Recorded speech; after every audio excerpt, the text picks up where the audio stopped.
excellent connection, it says. Let's hope this time it will work.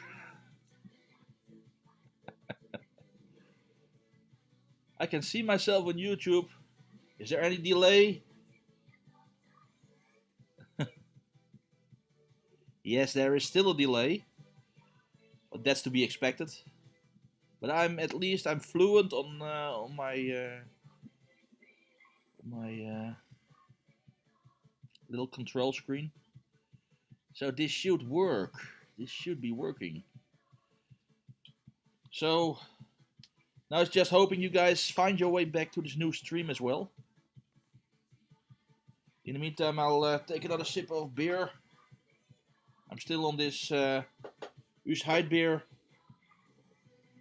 Usheid 12 speciaal.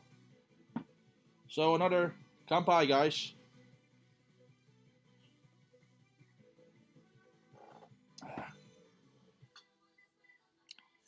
Yeah. Stream is healthy, it says. YouTube says the stream is healthy. So now we should be coming on live. Regardless, I'm still on one viewer, so there's viewer number 2. So things should be coming along now. I can't really tell who is viewing right now. Ask here. Hey, welcome back, guy. Yes, this is working better, right? Glad it is. Hey, welcome, Jason. So, a bit of a false start there. Wasted about 20 minutes, unfortunately. But sorry, guys. I guess YouTube just needed a bit of crapping out before we could go on with the show. Sorry. But I'm glad you're here now. I hope the rest will find their way as well. I think there were a few viewers more. But, well, let's hope they'll find their way. So, yeah, guys. Video is smooth. Good. 20 seconds delay, yeah. On my previous test run, there was only like 12 seconds delay. So 20 seconds is way more, and I toned down the bit rate, and I toned down the resolution and everything. So I hope everything is still reasonably viewable and smooth. I also toned down the frame rate from 30 to 25 frames per second. I did all these data saving things that actually shouldn't be necessary, as I have plenty of bandwidth here. And there should it should just work. But I guess it's out of my hands once it reaches YouTube, and perhaps there's more people live streaming at this time, and YouTube is just busy. I don't know. But we're here. Where was I? Yeah, welcome again.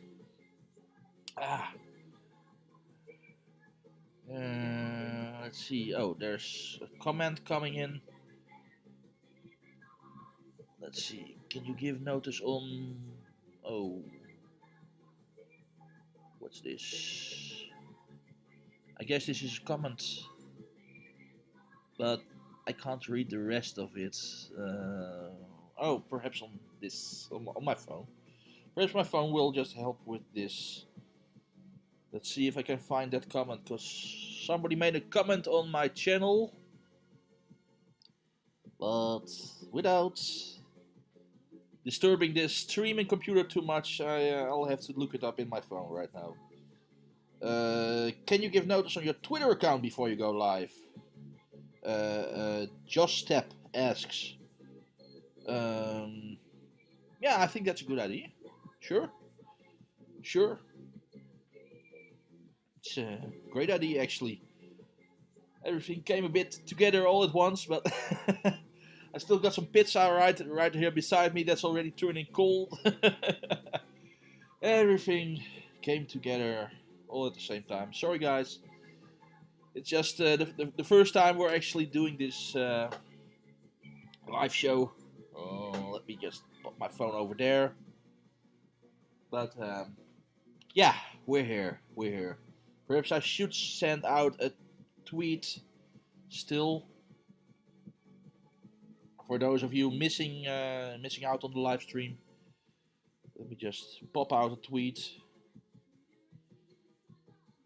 just in case. Live streaming on feed such as live.amsterdamvideo come now. Had a few connection / encoding glitches.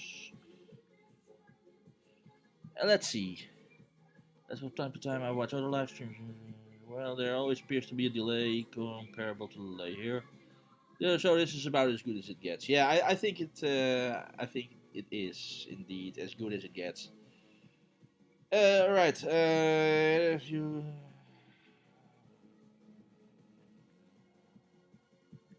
think they're all fixed now, if you already tried, please try reconnecting. Thanks and sorry for the inconvenience. Tweet. So there's a tweet going out. Yeah. Your tweet was sent. Profile. Oh man. My Twitter account is also so old already.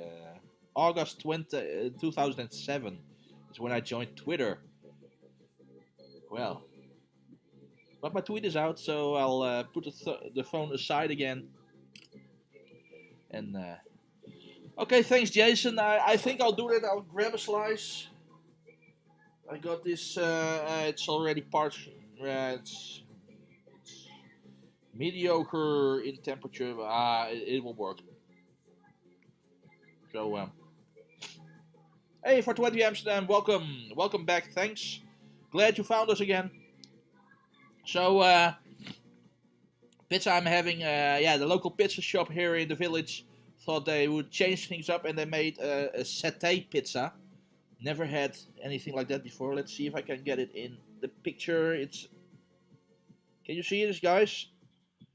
So there's like sauteed chicken on there and crispy onion sprinkles and stuff and satay sauce.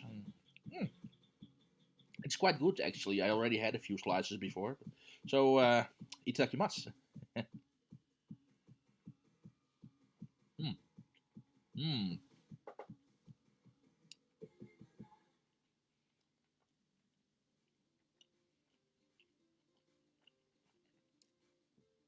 No, not shawarma.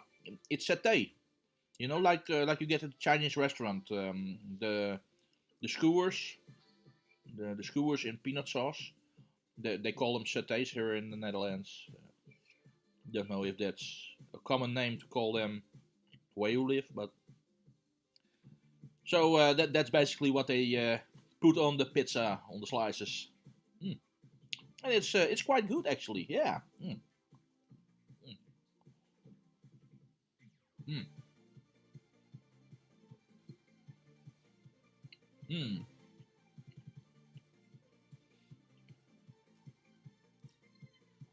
Good stuff, guys.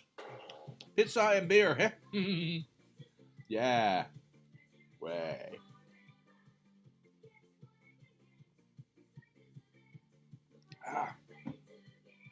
It's the spot. Man.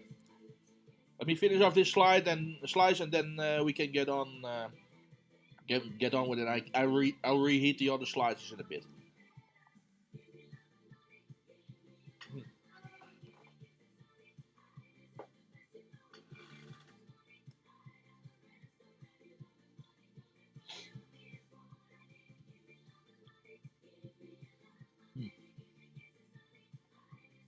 Mm.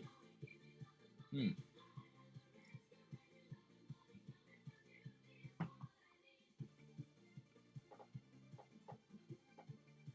Mm.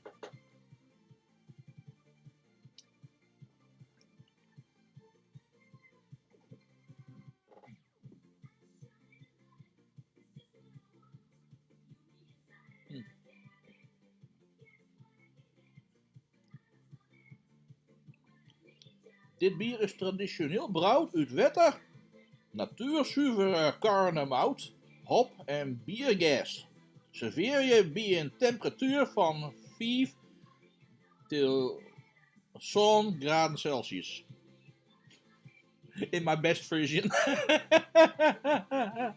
It's a local Frisian beer from the north of the Netherlands. Usheid, our dad, it translates to. So it has weather, it has is it oats? Oats, yeah, corn oats, hop, yeast. Well, good stuff. Yeah. Mm. It's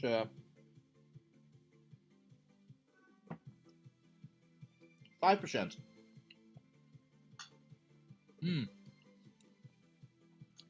Only 5%, so it's actually quite light, especially if you're expecting a quad or a triple. It has the brownness to it. It's quite dark, this beer, and still only 5%. I've had heavier beers.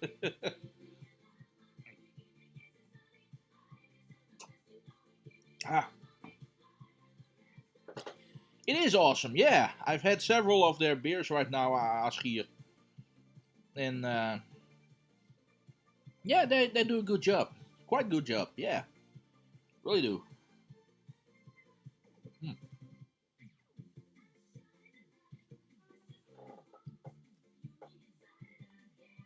Mm.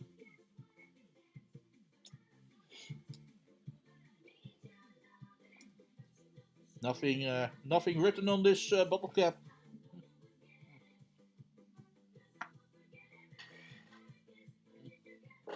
Well,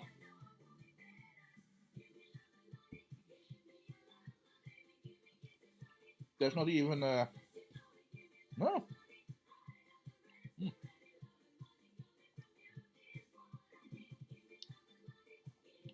It doesn't even carry a UPC code, an EN code, a barcode.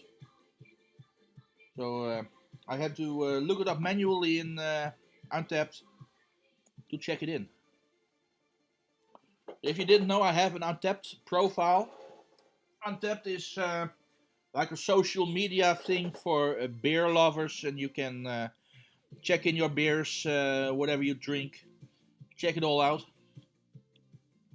Compare with friends. So if you haven't checked my Untapped already, I think I've already mentioned it in some videos on the main channel. But over here is the URL. So that's my Untapped profile. And you can see what I think about, well, quite a lot of beers. And if you want, hit me up as a friend. And we can compare beers, yeah, to each other. Good stuff. Hop. Just finishing up this slice, guys, as I said. It's still a bit of work, but I'm loving it. So, mm, mm,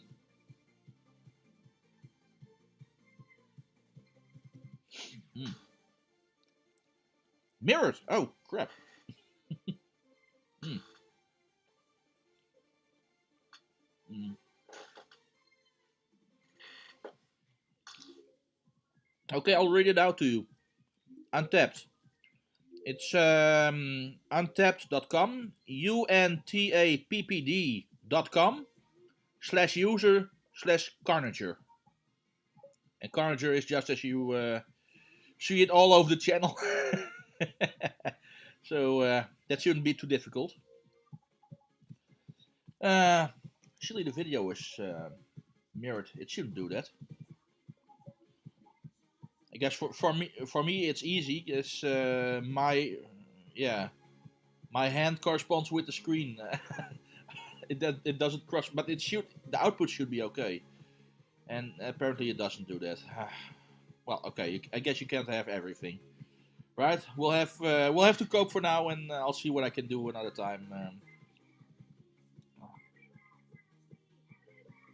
Mm, mm,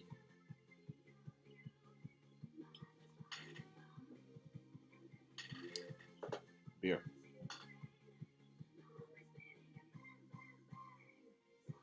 Mm.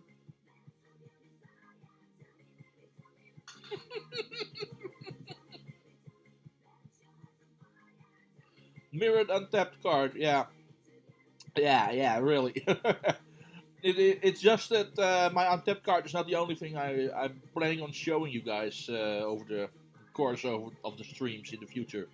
So it would be a nice start for now, but it's not a permanent solution. Hmm. Carnager is my what you called it an. It dates way back from the time when we had dial-in BBSs before the internet. So yeah, you had like big bulletin board systems, and you also had the ones hosted by people on their yeah, personal phone lines. Well, back on those days, it already dates back this long. So I think I'm already going by Carnager for like 25, perhaps 30 years. It's an alias, a nickname, yeah, what you want to call it. It's so it's not my real name, but it's yeah, it's my internet name, my handle, my gosh. This has had so many different titles over the years. Screen name is also one. Oh man.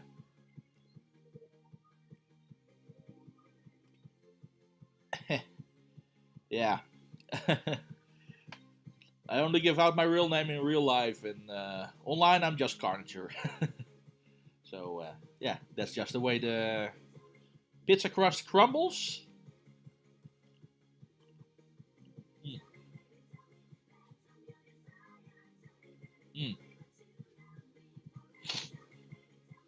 mm, mm.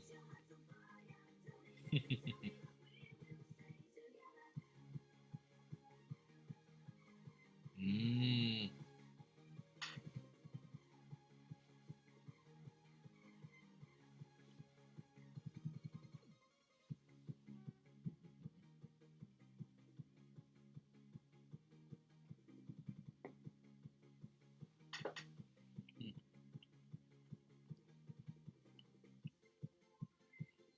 Mm. Yeah, Jay. Yeah, I remember you. And every now and again, you're in the intros for the main channel. With the yep, we're still cycling those. Yeah, even after all those years. But yeah, good stuff. And perhaps on a good day we can get a few more of those intros. But yeah, nothing hasty. There's quite a bunch, in fact. So good stuff. Awesome, awesome. Glad you like it. You love it. Yeah, I love it too. It makes things yeah, more personal this way, I guess. And, yeah, we're like in a little niche on the internet. There's not all that many people coming to my channel. Still a little lower than 3,000 subscribers to the main channel. It's a very nice number, but that's not the amount of views most videos get. So we're basically just in a niche. I guess part is because I'm speaking English and I'm filming in the Netherlands, and yeah, It just has to take a very yeah, someone very interested in local, in the Netherlands, in Amsterdam, in whatever, to watch these videos, and then from abroad. And yeah, that's a limited number of people, but still I like doing this stuff. For me it's just a hobby, and yeah, no problem there. And yeah, who knows, we might grow in the future, we might not, I don't know. If I was able to look in that big crystal ball and yeah, successfully predict the future, I would be in a whole different profession altogether. Yep, yep. uh,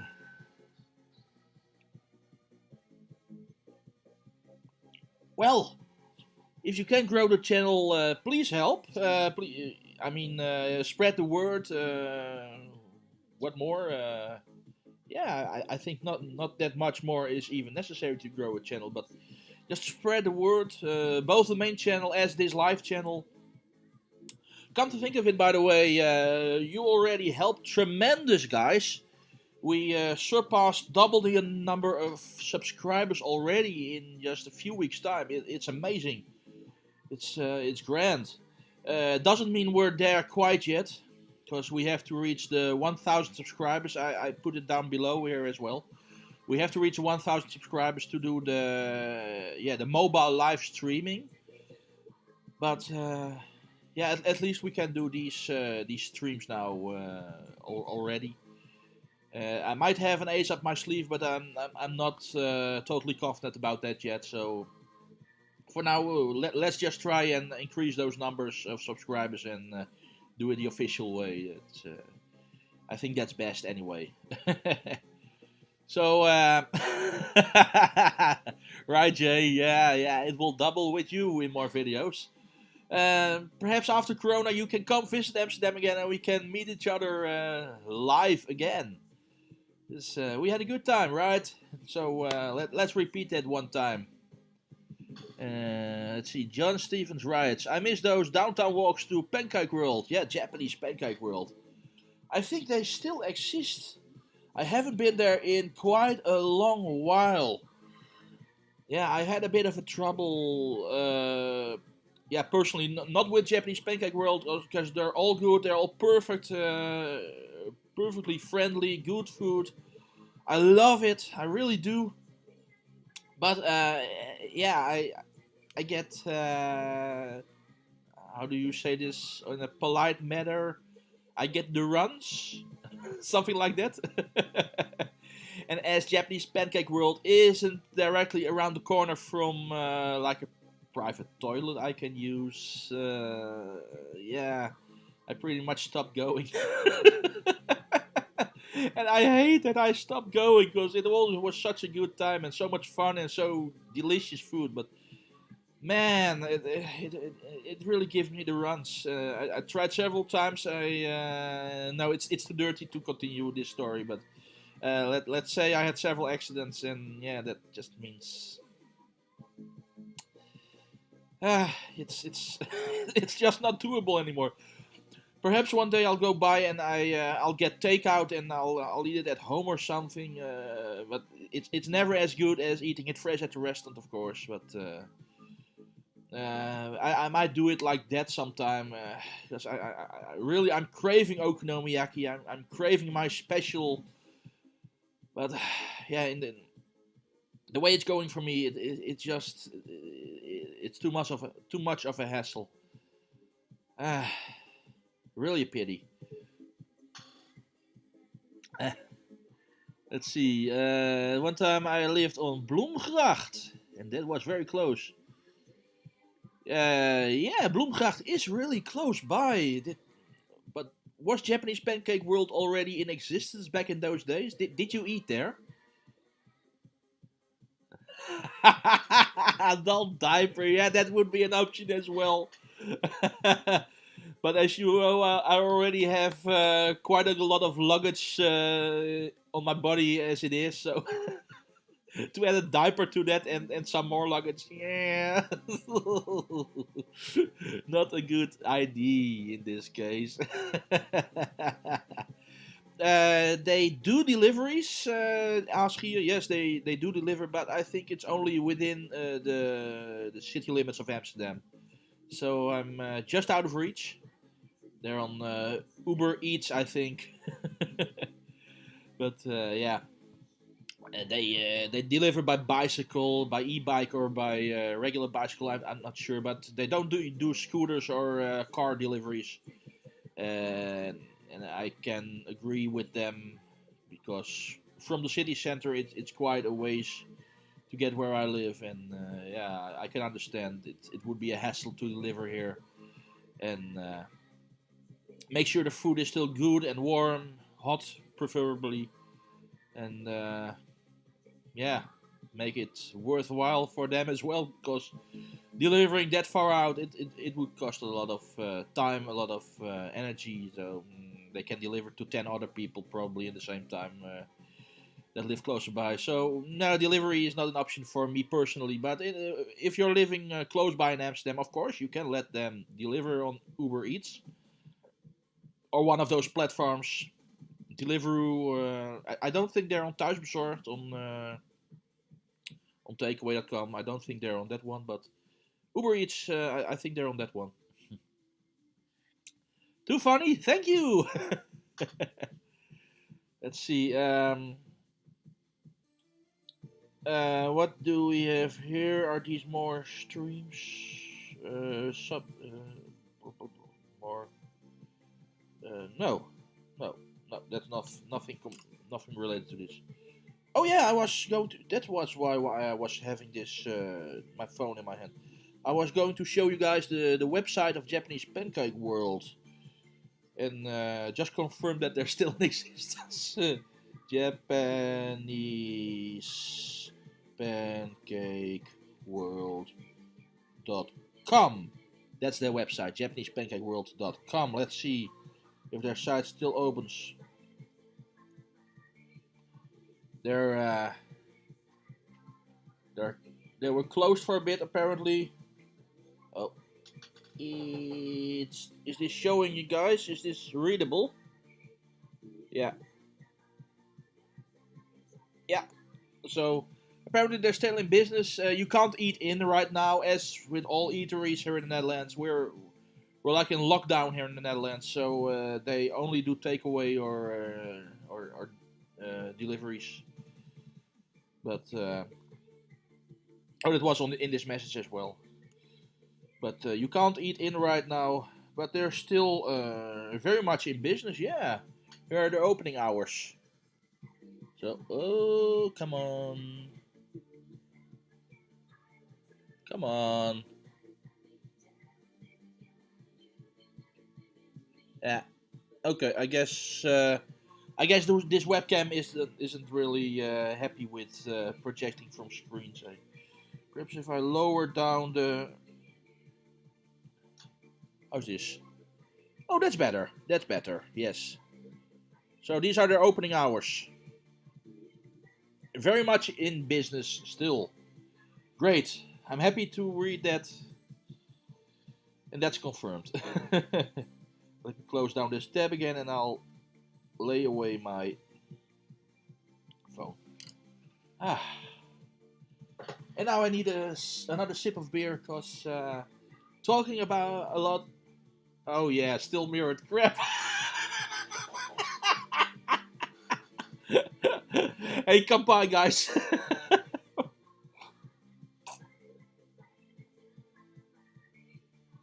Ah.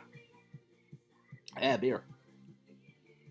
As you can see, it's coloring less dark now as it's lower in the glass.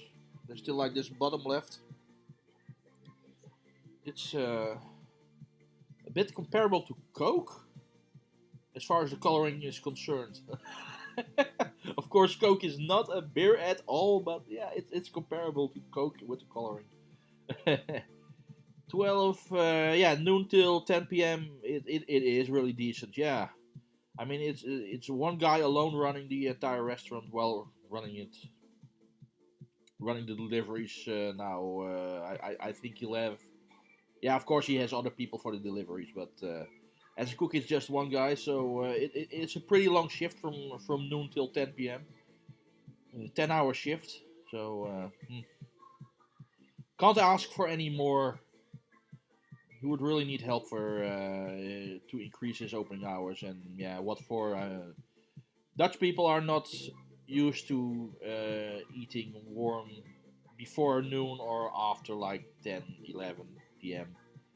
Most people eat warm at around 6 p.m. and that's their supper, and yeah, they're done with it. So yeah, still the Netherlands is quite old-fashioned in that sense. Though Amsterdam, of course, is a bit of how do you say that? It's a bit of an exception. Yes, that's the word I was looking for. Amsterdam, of course, has a lot of people from abroad living there. So yeah, that brings him some other eating habits as well.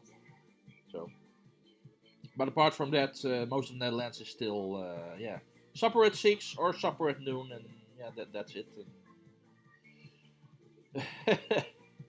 I guess that's just the country I'm living in. uh,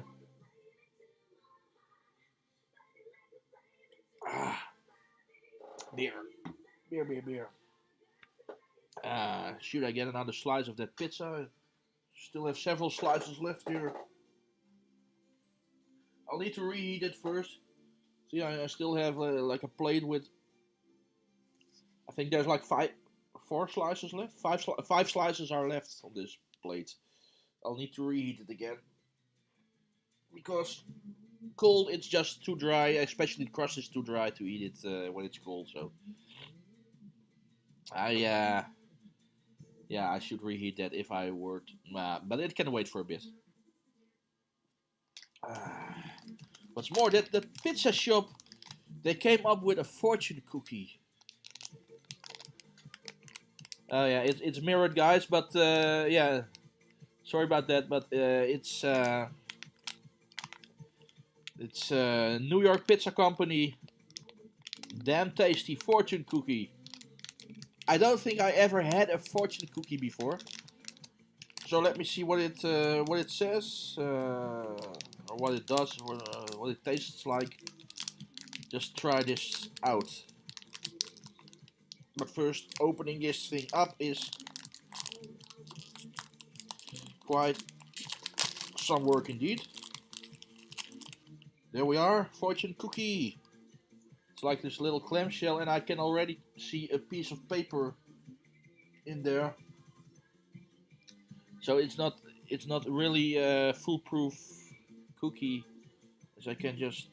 Can I take a piece of paper out without crushing the cookie? No, I cannot. So I'll need to crush the cookie anyway. But there we go.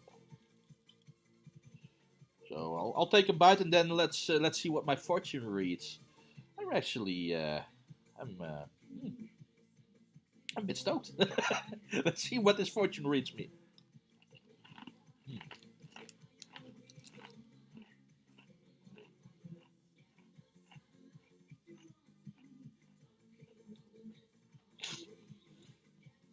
Oh man. Veel wenst zich de mens, en toch heeft hij maar 1 avond nodig. Vrijdagavond New York pizzaavond. So it's basically just like a commercial for themselves. But it translates like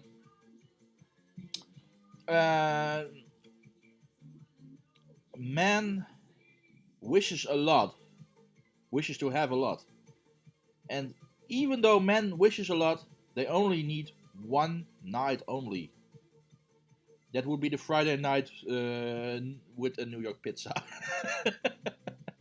So that's basically what it reads, loosely translated. The cookie is actually quite good. It's pretty edible. It's pretty, yeah. Sometimes you hear like the horror stories of fortune cookies actually only being meant to deliver the fortunes and actually being totally crap, so people throw them away. But this is actually quite a good cookie.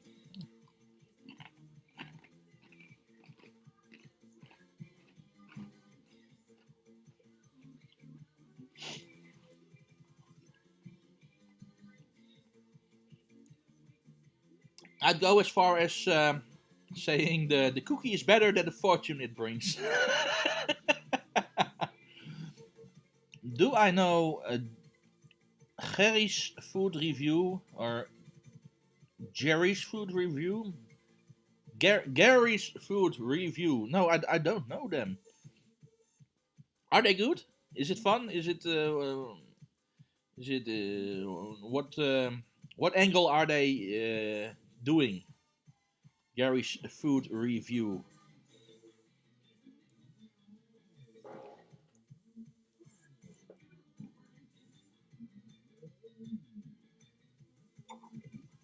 Ah, beer. That was Usheid. Was it? It was Usheid. Usheid is no more. Rest in peace, Heid.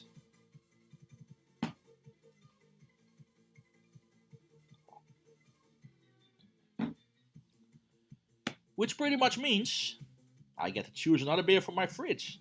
And I have a lot of beers in my fridge. I think I'll require something a bit stronger now. As this was only a 5%er. And well, I guess it's a good starter for the evening. Oh, let's see. He tries a lot of different foods and gives his honest opinion. No, that's a good thing. It's a bit similar to what you're doing. Well, this was just a little flake in the live stream. This whole food taste thingy. J.H. de Boer. Is this the best way to call you? J.H. de Boer? J.H. de Boer. It's a Dutch name. 88. Born in 1988, perhaps? Could it be? It's a thing a lot of people do. If you don't want to tell, don't tell. It doesn't matter. It's just... I'm gonna fetch another beer. I'll be back with you in a bit. Let me just pop it over on the intermission for a little bit, as I'll grab the beer, and the intermission is... I think I really like the intermission screen. I don't know what you think about it, but I really do like it. It's the whole retro thing. I'll pop it up for a little bit, and I'll be right back. I won't take the 5 minutes that intermission thing is doing, or 1 sec.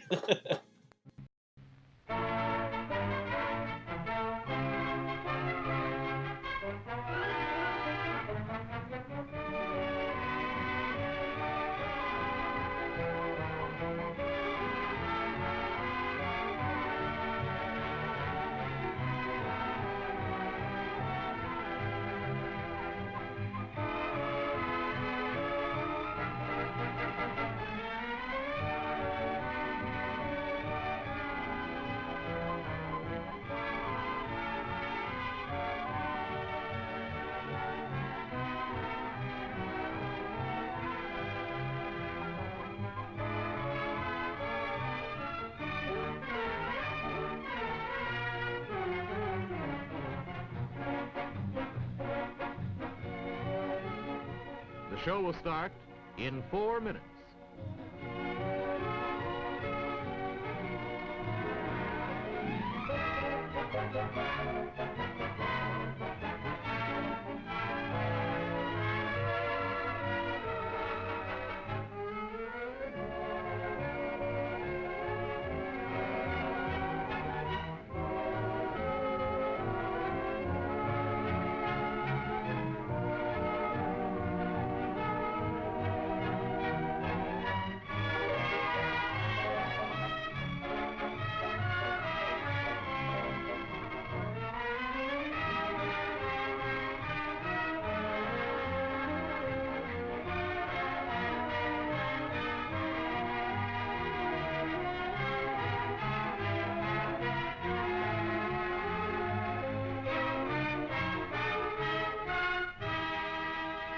The show will start in 3 minutes.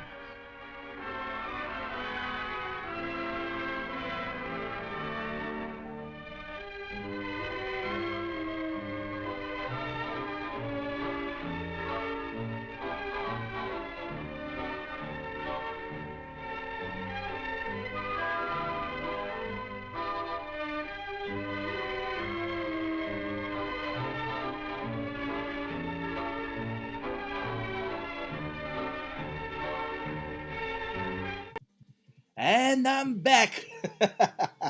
Yeah, guys, I picked another beer from my fridge. I got the Dead Guy Ale Rogue. It's like this little skeleton pope. It's an American beer, I think. Brewed by Rogue Ales, Newport, Oregon, United States of America. Les États Unis. Oh, that's in French. United States.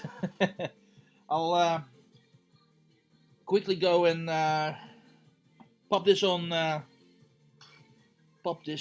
Untapped again. Yeah, I'm quite Untapped trigger happy. And then I'll show you what it looks like. One sec. So, oh, by the way, this is the bottle cap. This one they put some more work into. So, yeah, Rogue.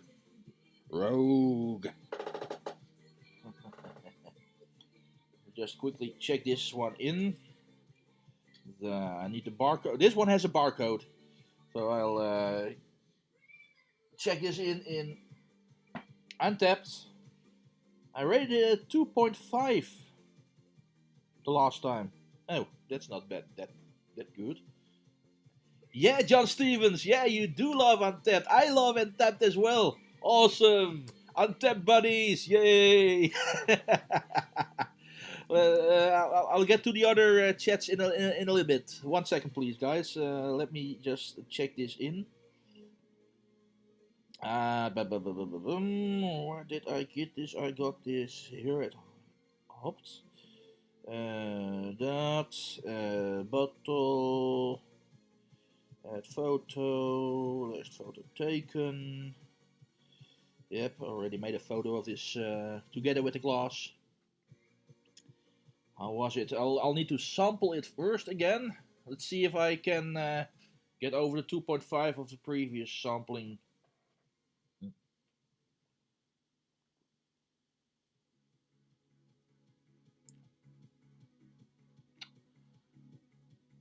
Yeah.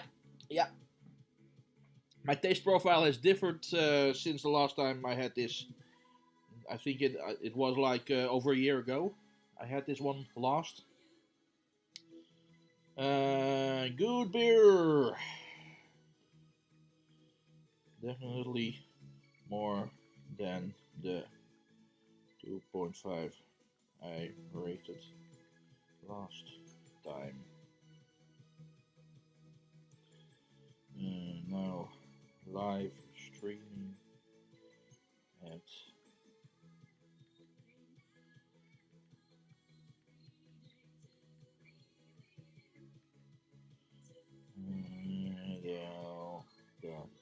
come. Yeah, good stuff. Let's see what should I rate this beer, guys. What should I rate this? I think I'll give it a solid.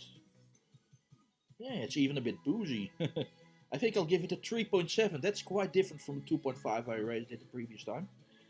I think it's a 3.7er. Yeah, it's actually a good beer.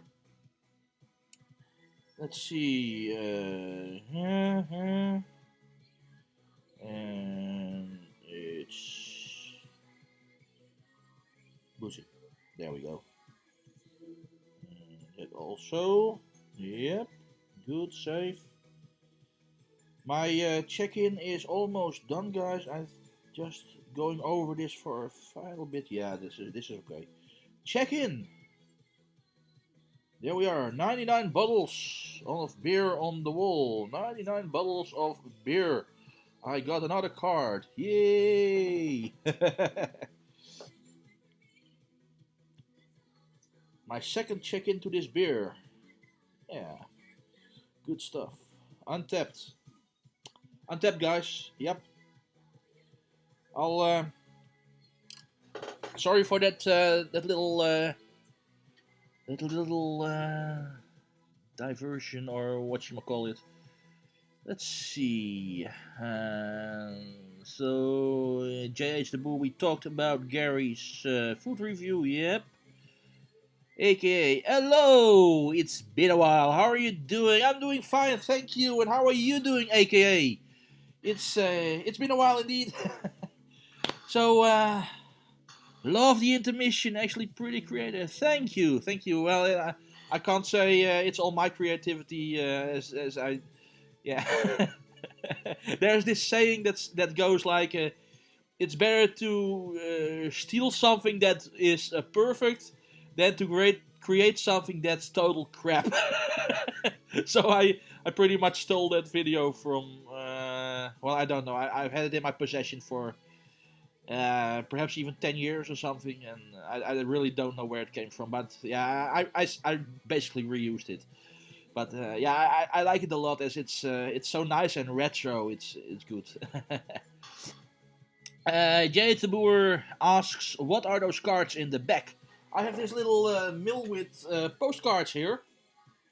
I explained that in one of the videos on my main channel back in the days. But I'll explain this again for you guys watching right now. So I have this little post rack here with some postcards.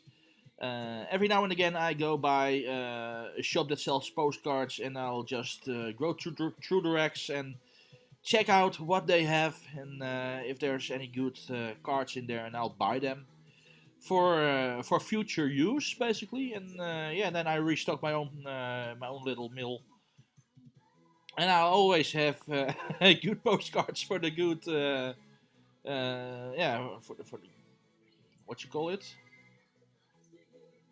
well, for what you want to use it for. Sorry, can't get to the word right now. Perhaps it's not the bush yet. It's just my lack of speaking English that much. But occasion, okay, I was looking for that word, occasion. It's the right card for the right occasion, and I just have it in my rack, and that's so easy, so very easy indeed. And yeah, I love these cards. I love them all.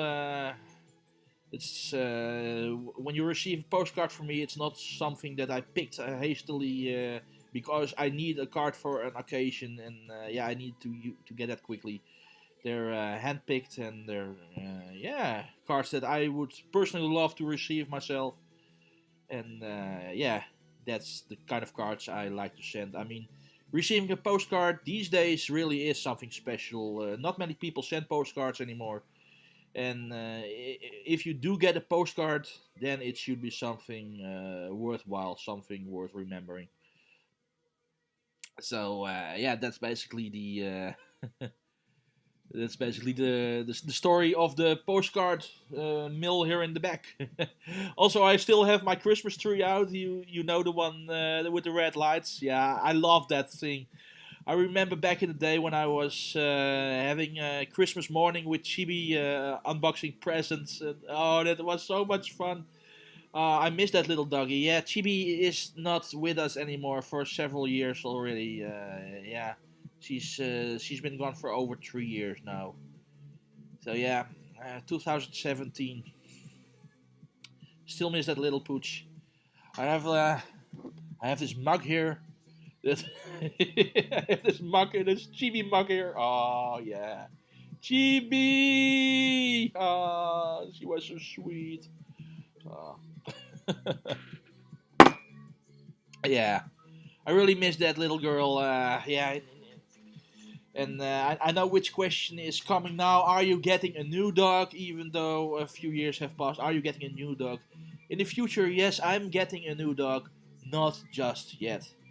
First, I'm waiting out this Corona crap, like we all know and hate. But yeah, what can you do, right? So I'm waiting this out. After that, I want to do some intercontinental traveling. I want to revisit Japan, where I was like 20 years ago.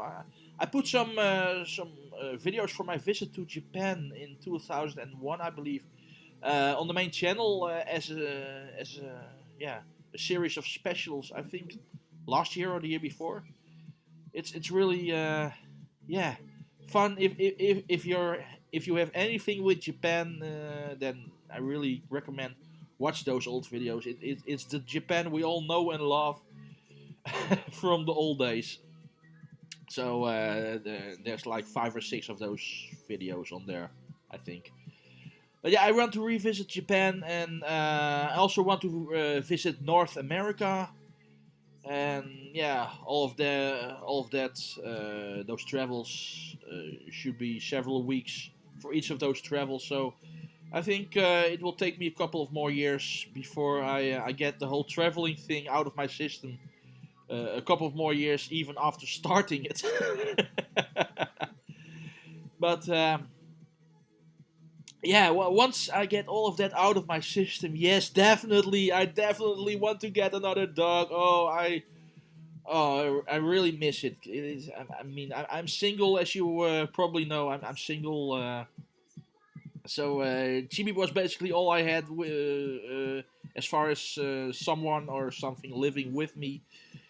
And yeah, now I've been all alone these past more than 3 years. It's it brings both good and bad.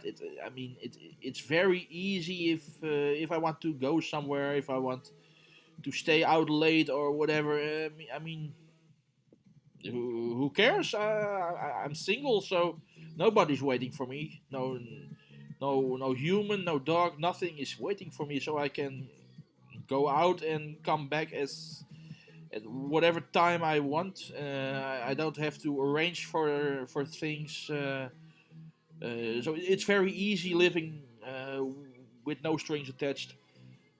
But especially in the holidays, but generally speaking as well, it's just yeah, it's cold, it's empty when there's not someone or something living in with you.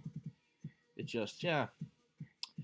In Dutch we always say alleen is ook maar alleen.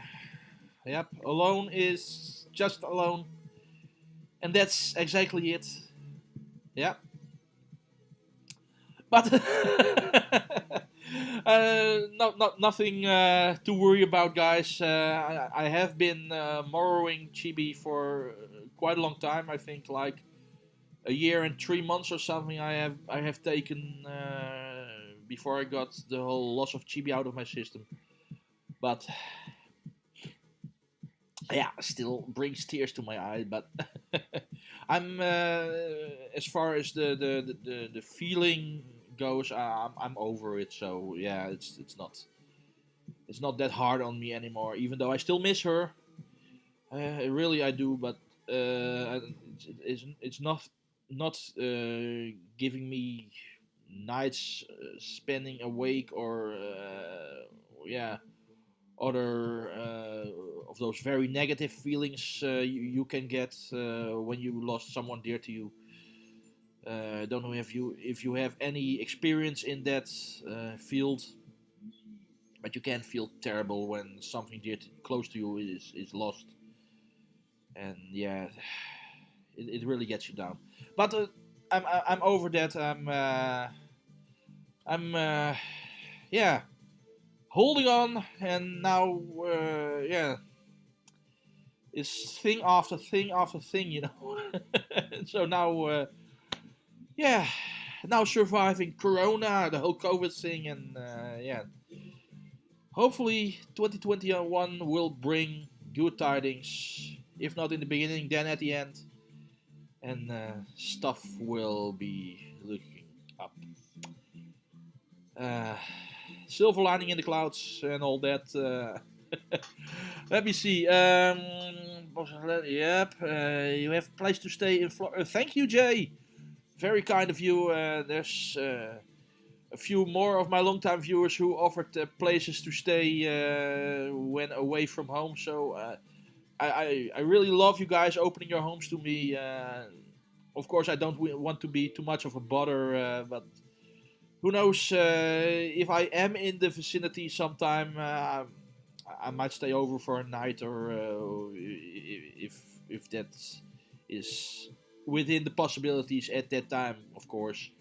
But we'll see about that. But thanks for offering anyway. Really appreciate it. Japan's vlogs were 2011, right? No, they were of 2001. I posted them only recently. Well, recently, what's recently? But I think I posted them like a year ago, perhaps 2 years ago, perhaps 3 years ago. But they were from 2001 already. Yeah, they are 20 years old this year. Judge Stephen Rogers. I watch NHK channel sometimes for Japanese content, including sumo. Good stuff. Good stuff. Yes. NHK. Yeah. Good channel. Good content. Not in a regular cable service here in the Netherlands. I think the furthest channels away we get here are channels from China on the one end of the globe and, well, US, and we get some of the Caribbean. Suriname. I think Suriname is the furthest channel we get away from the other end of the globe, but not from Japan. They're on satellite, of course, but I don't have a satellite dish. Not in this house anyway. I did in my previous house in Amsterdam, but I don't have a satellite dish here. So I don't really know if they do live streams though, but they might. Let's see. Chibi's being a great company. I'm sure over time you'll want to share that love with another cutie. Yes, I do, aka. Yes, I do. I will take my time, yes. As always, your friends you can meet up with every now and then, at least, mostly when COVID is not there. Yes, ask here. That's very true, and I really appreciate that. And yeah, I hope we can get the real live meetings or visits or what you want to call it. I hope we really can get those off the ground ASAP. But yeah, first we need to get that COVID out of the way. Yeah.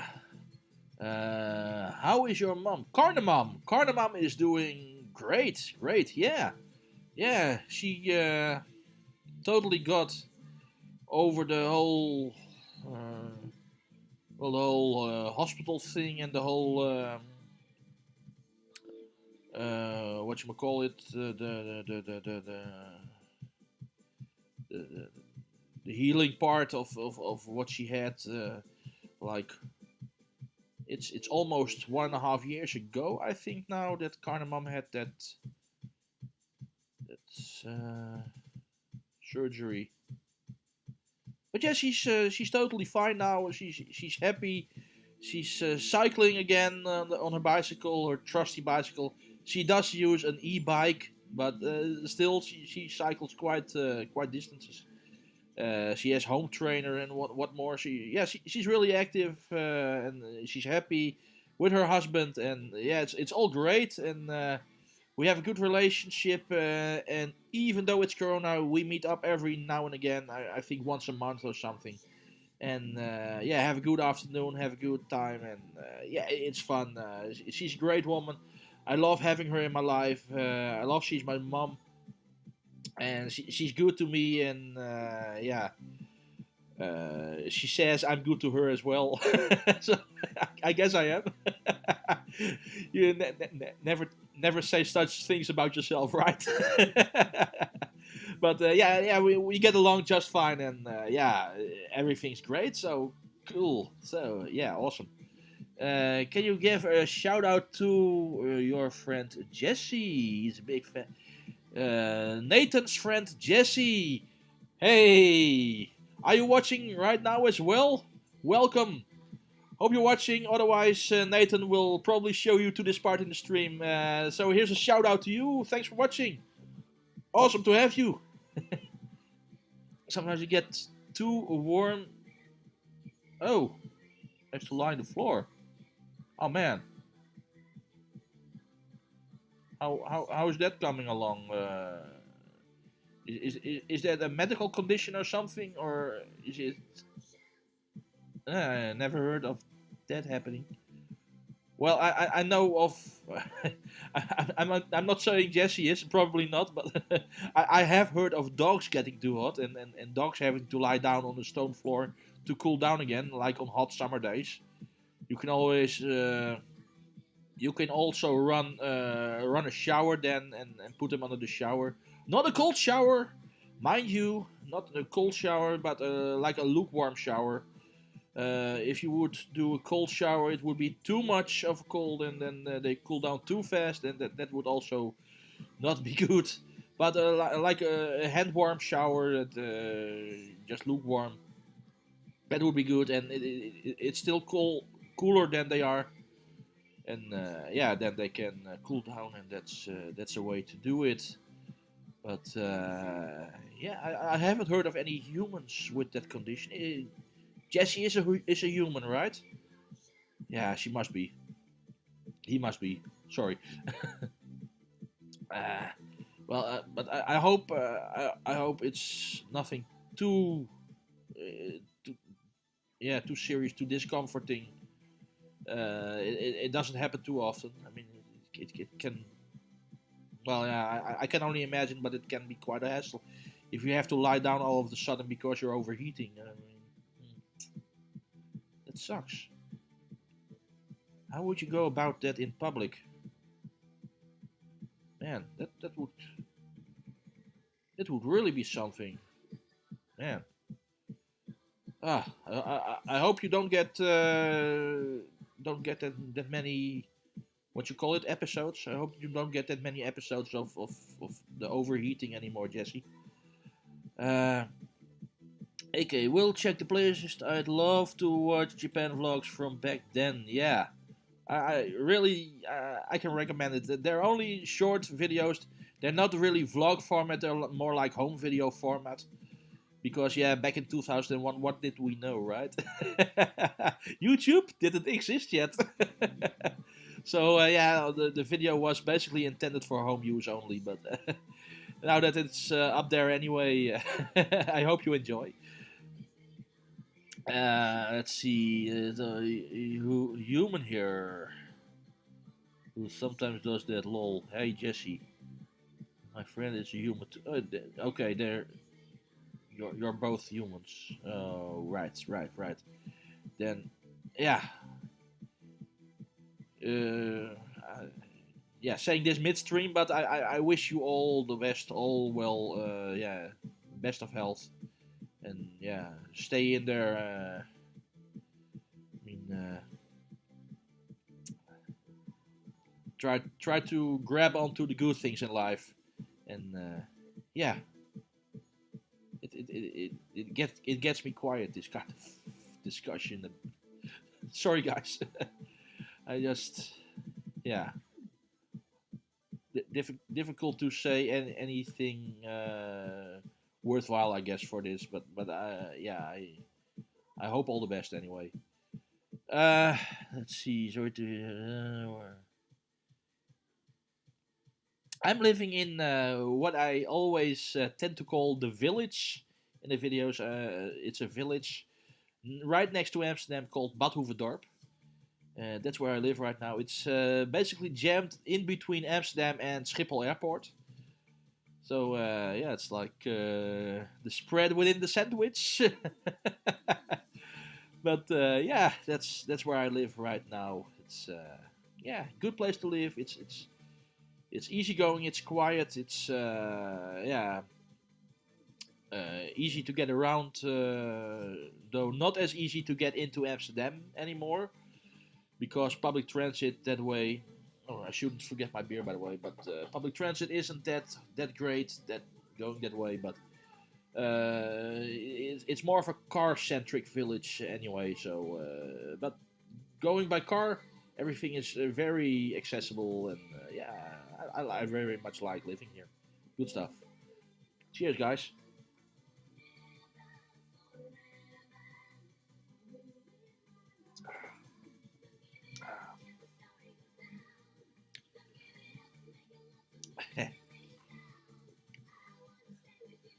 Okay, John, thanks for being here. Perhaps you can watch the later part of the stream in yeah, back on the channel as a recording, because the stream will still be around when it ends. You can just watch it over and over again if you want. So if you like to, you can watch the rest. But have a nice evening, John. Thanks for being here, and Let's enjoy drinking beers together, untapped, or perhaps in real life in the future. Who knows? Cheers, guy.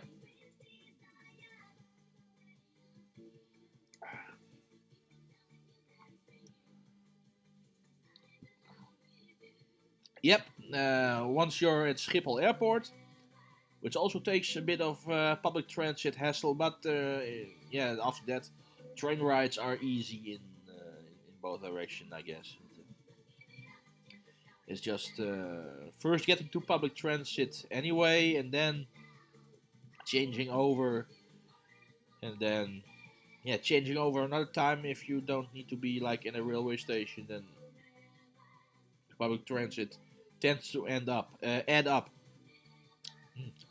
Tongue twister. Ah man, I should I get another slice of pizza? What do you guys think? Should I warm these up again and just enjoy another slice of pizza? Transfers do take time, yeah. Quite a bit, as on one day you're traveling back and forth. So adding all that up, it takes hours of the day.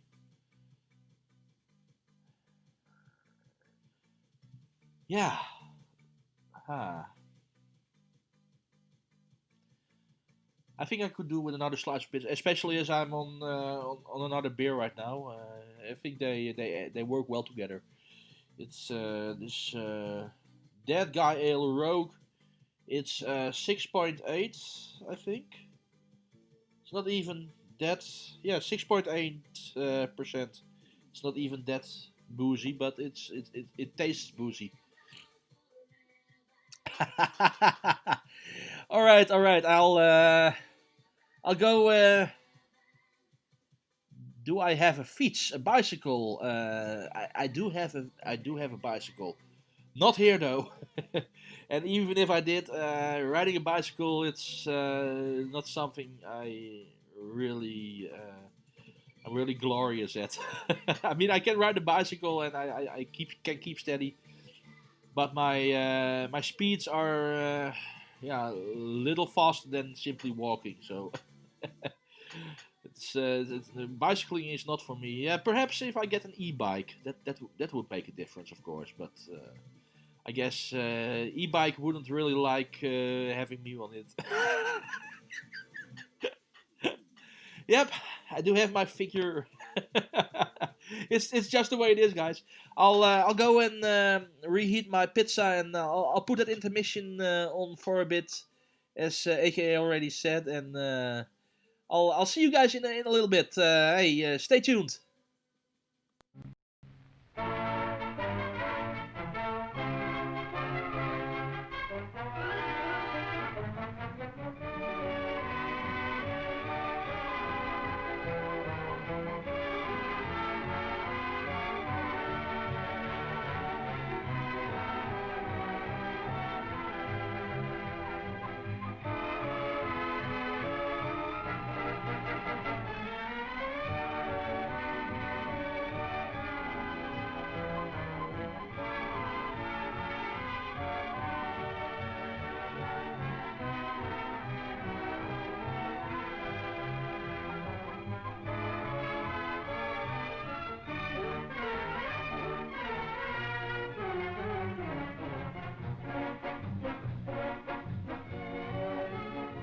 The show will start in 4 minutes.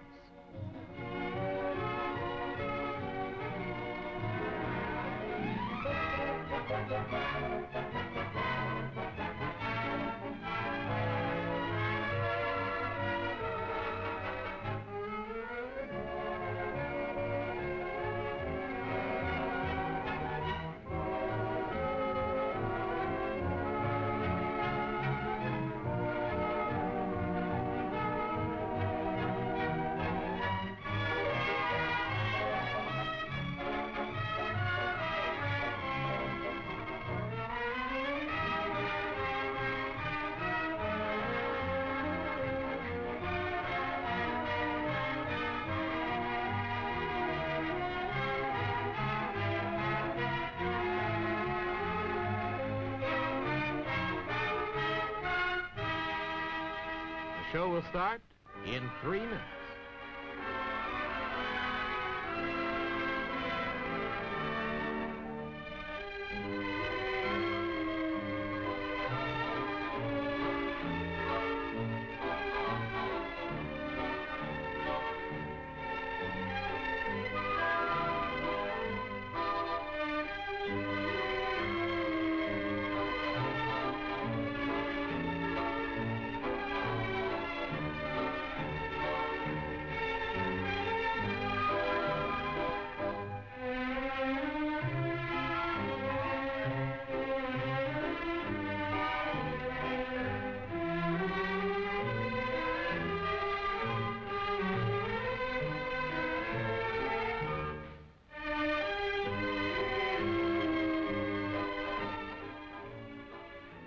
The show will start in 2 minutes.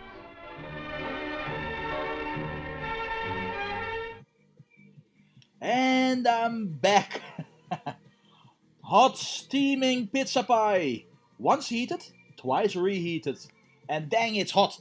Let me just put this to the side for a bit. It's really hot. I guess my microwave is still in working order.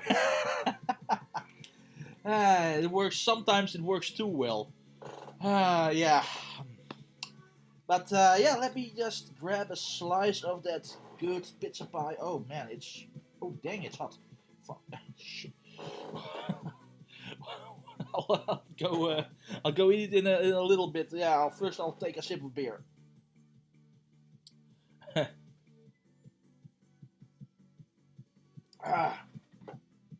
The road that guy. Puts hair on your teeth. Talk like a pirate. Aye.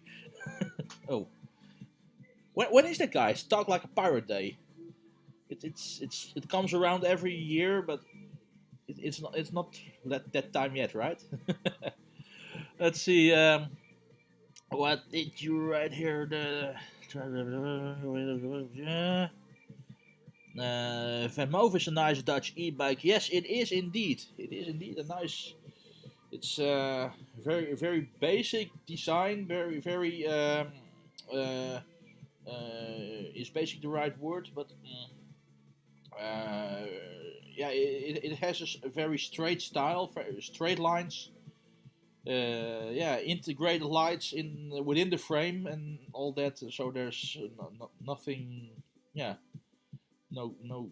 Yeah, stuff bungling around on that bicycle. It's a very stylish bike. Yes, it is very nice. September 19th. Then we'll have. Is it like 8 months? 8 months to go till Talk Like a Pirate Day. Arr! Good stuff. Thanks for looking that up, aka. Stuff. Let me see if my pizza is a bit better to handle now. Yeah, I think I'll manage. Yeah.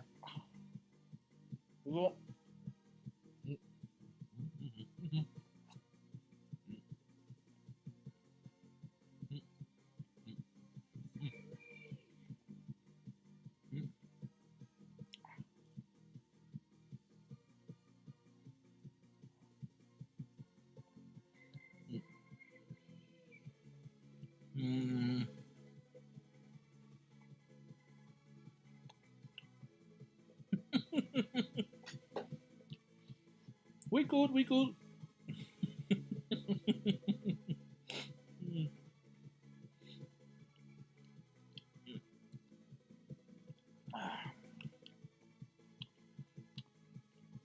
could, but nah. Let's stick to Talk Like a Pirate Day. One day a year is good enough. it takes a beating to the throat. Do I enjoy cooking? I can enjoy looking at cooking, but doing it myself, no, really, no. I enjoy good food, and I can enjoy listening to people talking about good food and demonstrating how to prepare good food. I can also enjoy that, but doing it myself, no. I've tried on several occasions, but it's not for me, not my thing. No. And as far as this pizza is concerned, I will have to stay away from the crust now, as that doesn't go well with reheating. The main part of the pizza still is good, but the crust, no. Ah, pity. It was very nice when it was fresh, though, but it just doesn't reheat well.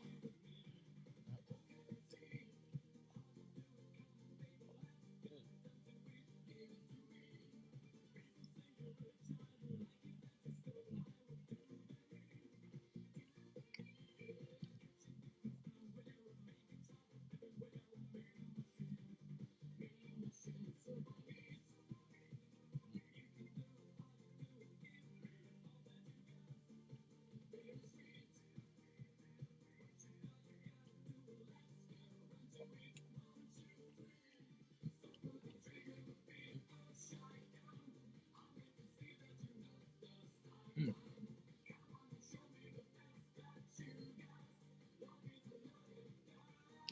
Hmm.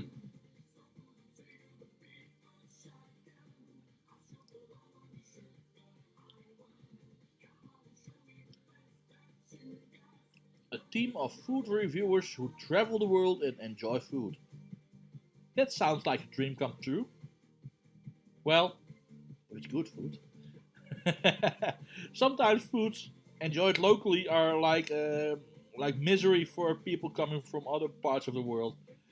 I guess that makes for very good footage to look at. But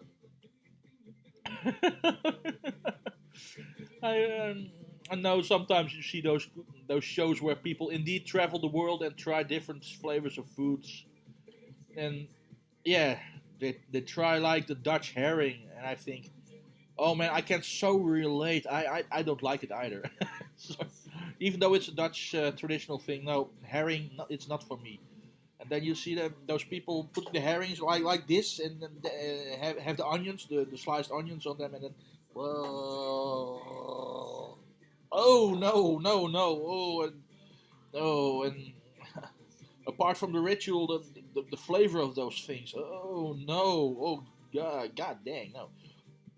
Let me take another bite of pizza to to get the idea of the whole herring flavor out of my mouth.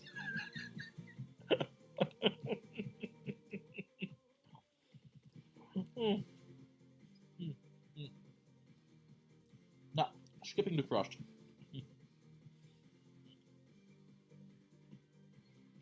Well, mm, um, mm, yes. But yeah, you see them try foods from other parts of the world as well. Oh god, no. Herring pizza, no! Don't do that to me, oh no! Oh, I was just about to begin talking about like people eating snakes or or crickets or other kind of food. We we we we would think of like, what? They're eating spiders. They're eating. Man, I can't even imagine some things they people try to eat and even deem a delicacy. Uh, but exactly, it's good for them, but not for others, not for you and me. But of course, there are very good and very delicious foods as well that agree to our palate, our taste palate. Yes, yes, they do exist. I'm lucky to have sampled quite a few Japanese foods, some American foods, and more foods available here in the region from international restaurants as well. Actually, we're pretty blessed here in the region of Amsterdam with all the international restaurants. Though sometimes I'm not entirely sure whether the food is completely honest, like the original food, or if it's more like something that's translated into something the Dutch would like to eat. But still,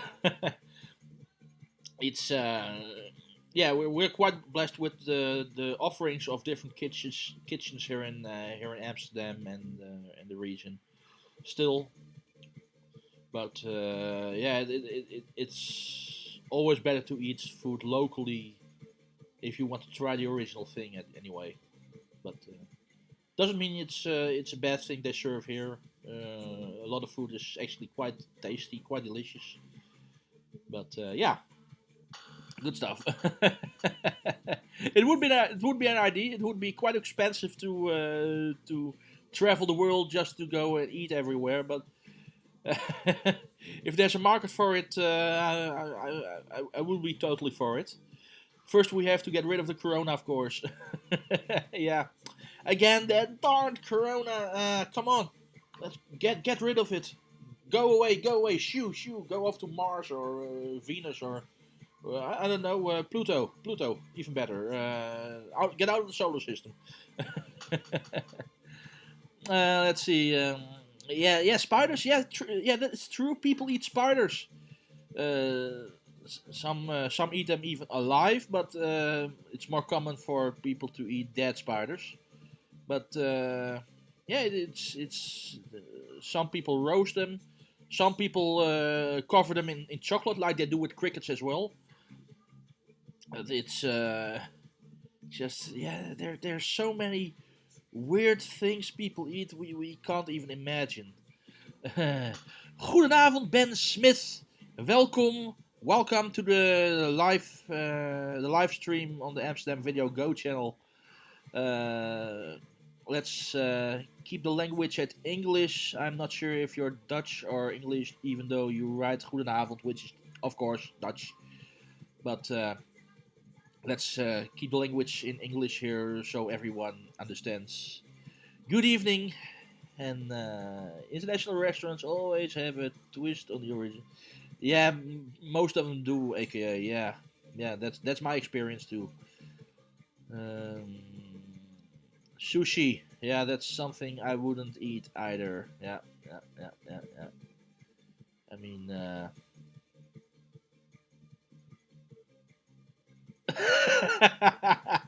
yeah, the chocolate covered spiders. Yeah. It's better to leave it at that. Yeah, don't look up the images. Yeah, you wouldn't keep other food in for the rest of the night, I fear. um. Okay, Ben. Very good, very good.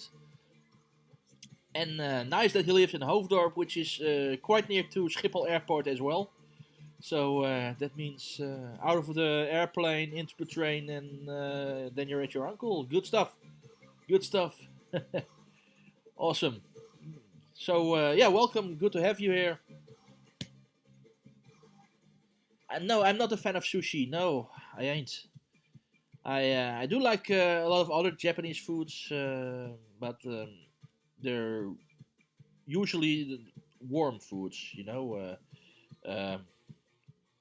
like skewers or buns or pastries or udon, the ramen noodles, well, all kind of stuff. But no, sushi ain't one of the types of food I like. No, or I rather dislike even.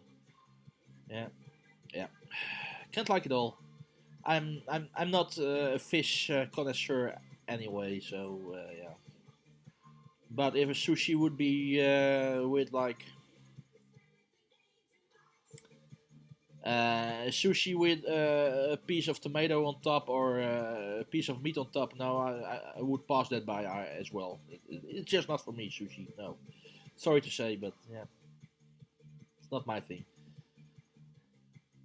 Takoyaki, I've yet to try that. I did try squid ones, but not as takoyaki, but more like the squid rings. I became so sick of it. Oh man. So but I still want to give takoyaki a go sometime. As yeah, I want to just to give it an honest go and see what it's like. As of course it's a total different style of preparing, so it might actually be tasty and good, even in my opinion. I don't want to kick the sore leg or anything. Sorry. But yeah, I would. I suppose I would try that. Speaking of yaki, I do like taiyaki. Have you ever tried taiyaki? It's like this little um, fish style dough with a filling inside, and they usually fill it with chocolate or cheese or cream cheese or baker's cream or yeah, all kinds of fillings, fruit jams, all kinds of stuff is possible. But they sell them at festivals commonly in Japan. We did have a taiyaki place here in Amsterdam a few years ago. You see them in the roulette on the start of the main channel every now and again. The specialties handmade in Amsterdam, but their shop ain't there anymore. They only cater to events nowadays. Well, for the past several years already, which is such a pity because I really enjoyed going there. In combination with a visit to Japanese Pancake World, perhaps, but also separate from that. Yeah, it was just so dang tasty. But yeah, I don't get to visit them anymore. As commonly they only visit like the big anime conventions and that kind of stuff. And yeah, even though I did visit anime conventions in the past, like 20 years ago, thereabouts. I'm not that much into visiting those conventions anymore. I do still watch anime, but yeah, the whole convention thing, I think I've outgrown it a bit, perhaps. Perhaps. I don't know. uh, Let me grab another slice of pizza before it gets cold again and I need to reheat it a third time. That would perhaps be a bit too much. Mm.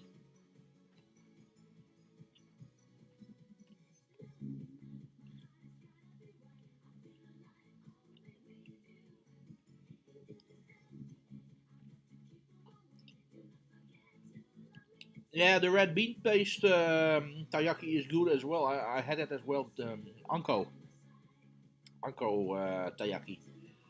Yeah, that's very tasty as well. Yep, good stuff. And ice cream. Did I have ice cream inside of a taiyaki?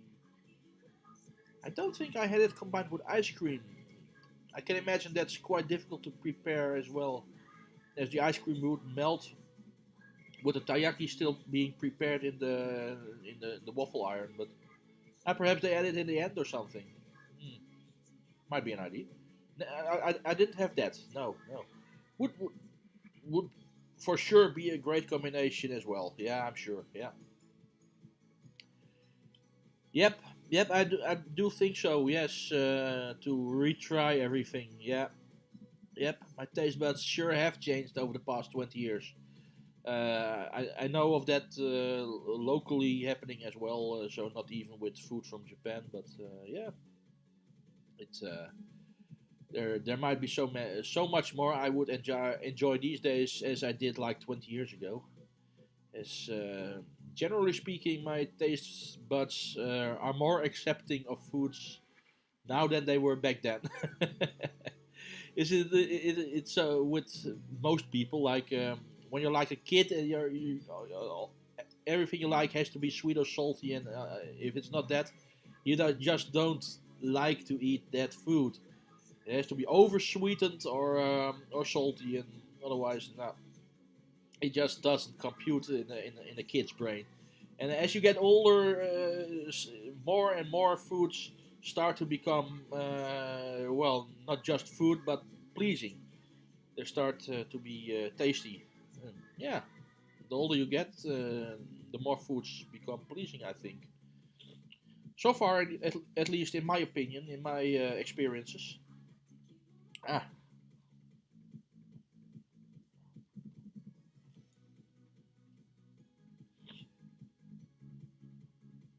hmm.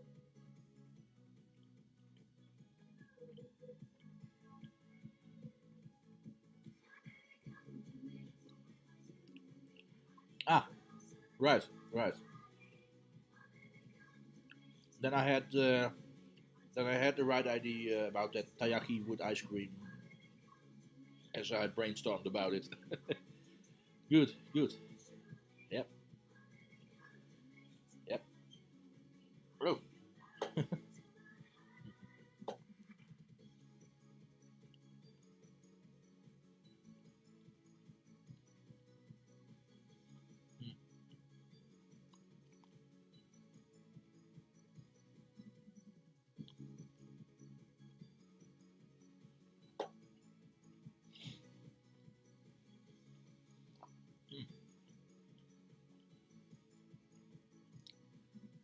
Ah, tasty pizza. I have a bit of catching up to do, guys. I still have 3 slices left.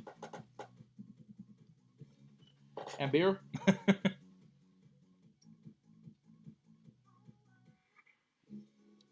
Ah, yeah, good stuff. I'll get another slice.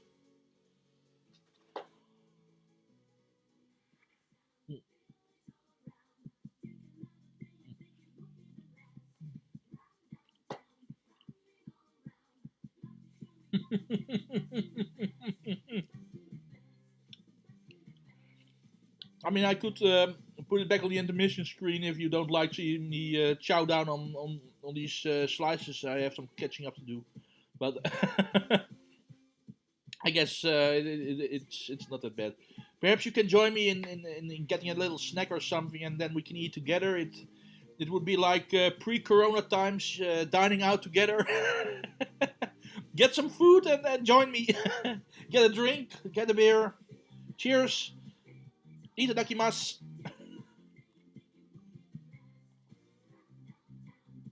Mm, yeah.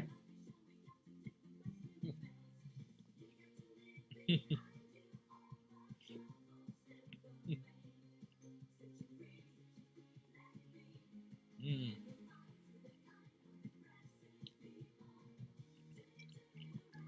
Rarely disappoints. If prepared the right way, of course.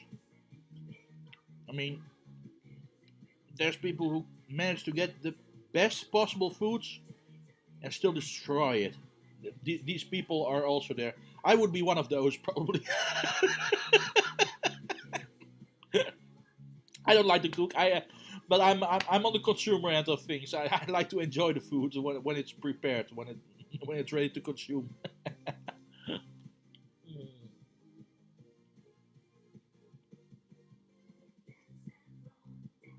Well, what's keeping you? If it's not a full meal, get a bag of crisps, cookie. I don't know, fortune cookie. I have another fortune cookie here. Hmm, they gave me 2.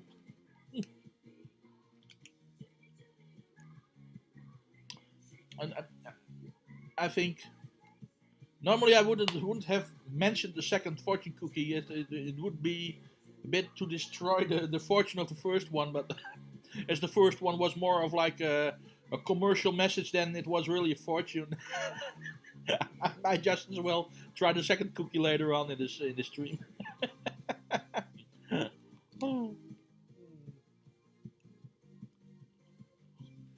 Already have hmm, I have a hard mind about the second fortune cookie. It's probably a commercial as well.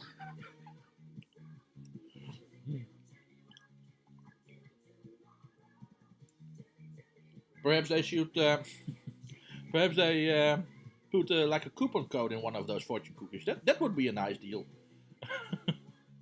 But apart from that, nah.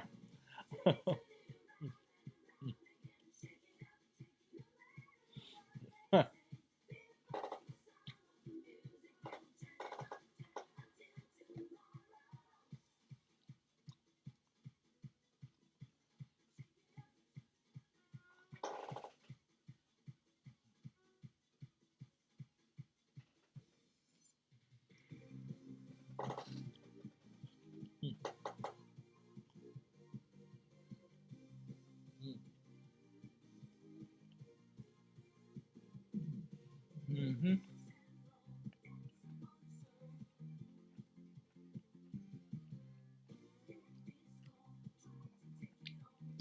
Yep, the food is innocent. True, true. Yep. Very fortunate. No, that remains to be seen if it's a fortunate, the second fortune cookie. Hmm. That's an idea as well. Yeah.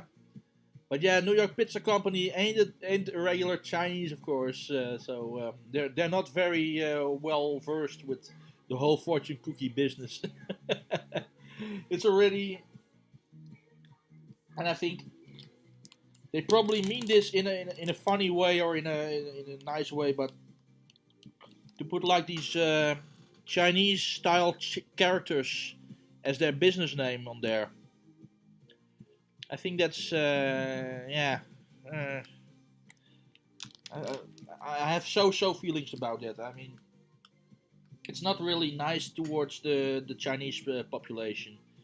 I mean, perhaps it basically says New York Pizza Company, and then I guess it's all right. But if it says anything else, or it's just fantasy characters or whatever, which I fear a bit is the case, then yeah, I think it's a bit discriminating towards the Chinese population. But yeah, even if they only mean it like to be funny and yeah, being yeah, fortune cookies and being Chinese at all. But yeah, oh well. I don't want to be a sourpuss about it. No, no. But yeah, it's something that it popped into my mind when I saw it, and yeah, that's just my opinion on it. Nothing more or less about the cookie apart from that. So. uh,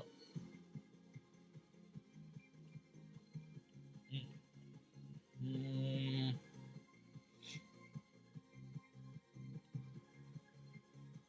mm, mm.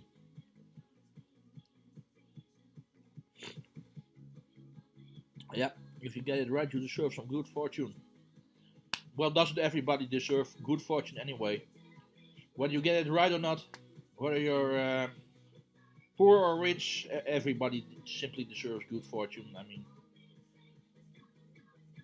and of course, there's like a balance in a lot of things in the world where if someone receives good fortune, then the other should receive bad fortune as a means of balancing the scales. But no, I think everybody should just get some good fortune, especially after this crappy year we just had. 2020, it was supposed to be a great year. It was supposed to bring, yeah, to finally bring good stuff again, and yeah, be a year of celebration for a lot of places, businesses, cities. There were like all these festivities planned for 2020, and yeah, look at what happened. Everything went down the drain. It's so sad. Crappy year 2020.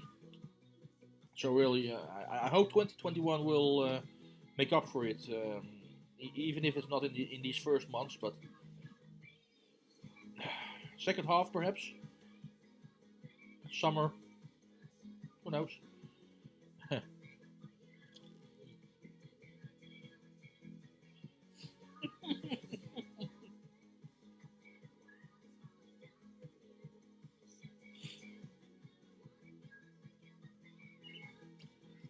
So do you know there is cold soup that is considered a delicacy?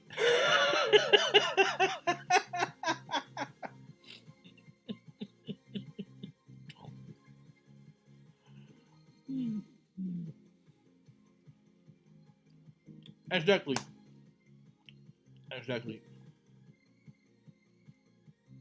Yeah.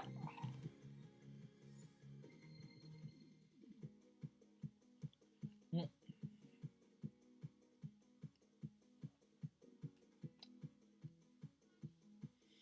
mm,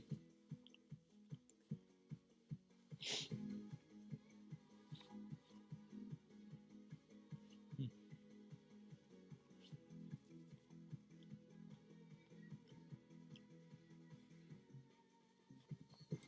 Sorry about this, guys.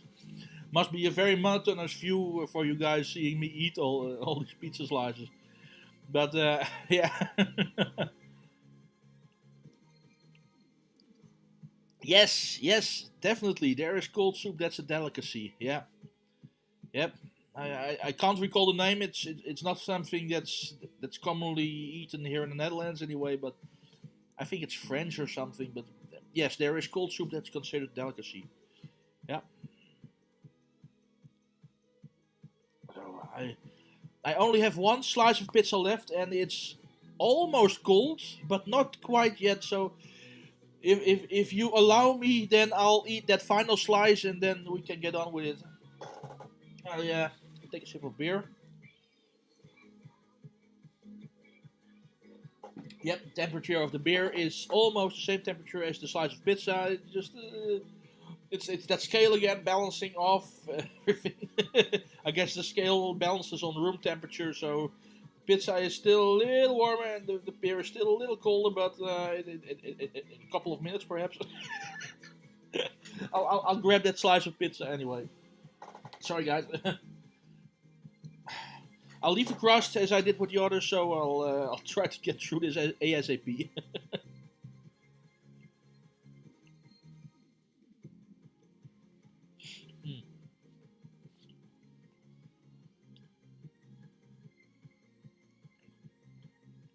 Done.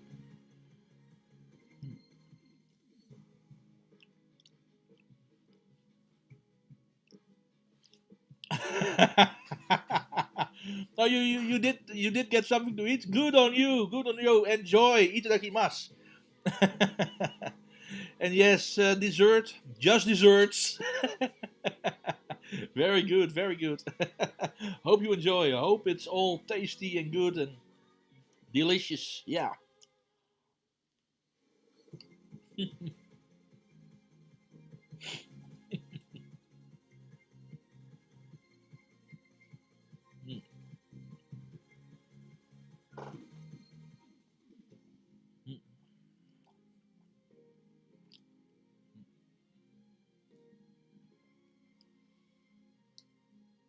Yeah, it's not really something I can show you in mirror. That would make sense now. So.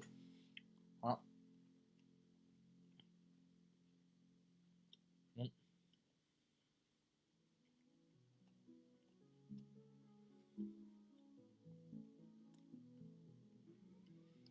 Oh my god.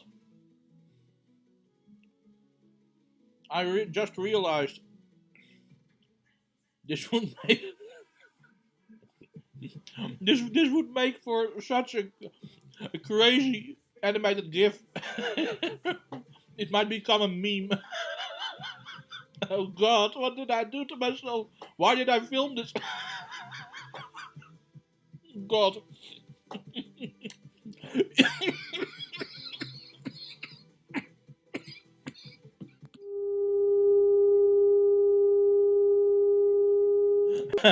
Just kidding.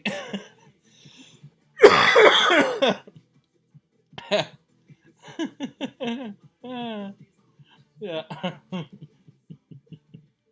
Hmm. Semi and tea. Enjoy. Good choice. Mm, Easily digestible. Mm,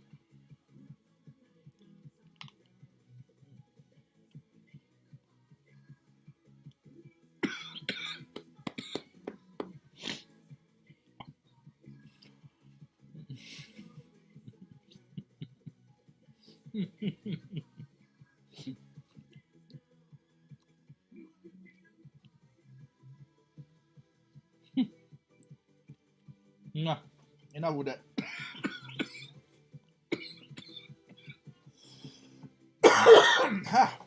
Not a meer too soon. Beer. Ah, that old Pope guy to the rescue.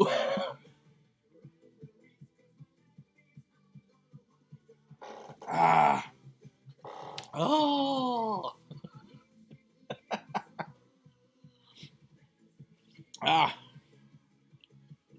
So,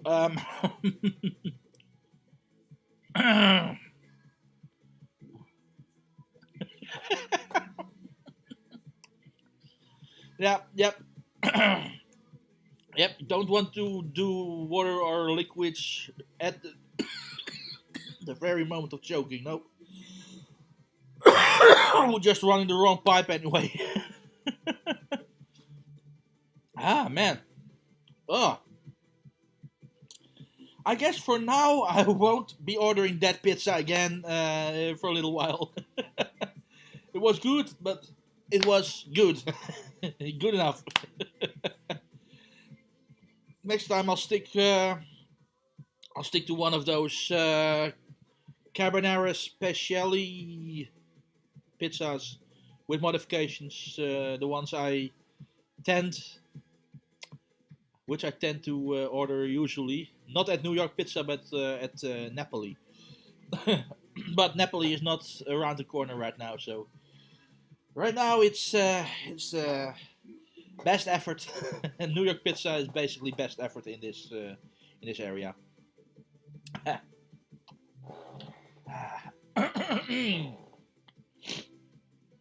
Man.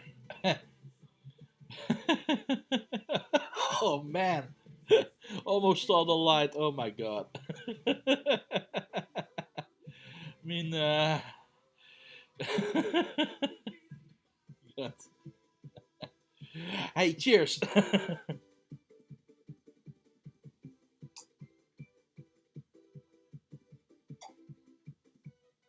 Ah. Well, that guy is a goner. Ah. Good stuff. Good stuff. Yeah. So, as far as the mobile live streaming is concerned, which I'm still aiming at doing, I set out a plan for Harlem to be walking about. So I made two maps of routes which I should be walking,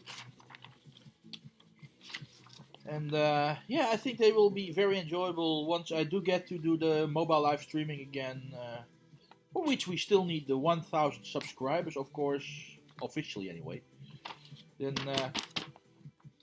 this will be a good one. One to look forward to.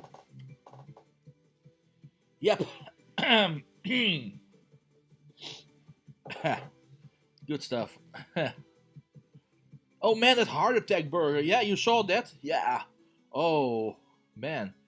On the one hand, I would say I would really love to try that. On the other hand, it would be such a waste of so much delicious food. I wouldn't be able to finish even the slightest part of it anyway. It's just so effing much. But it still it would be an adventure, something to try. Yeah, and the whole experience with going in that medical dungeon thingy where they serve it, the themed restaurant.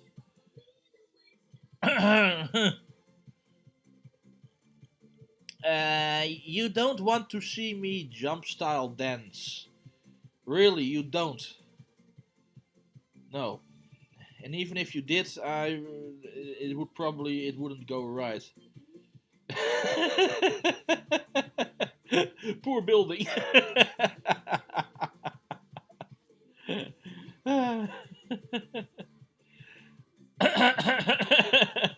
Oh my god, hey Larry, welcome. Oh my god.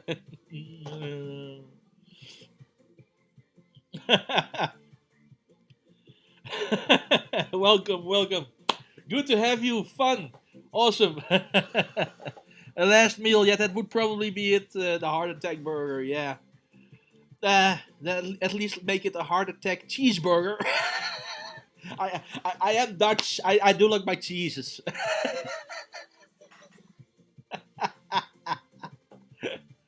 I need more beer. I need more beer. Please hold on. I'll grab another beer. Oh, And a napkin as well, because my table got wet from the plate of the reheated pizza.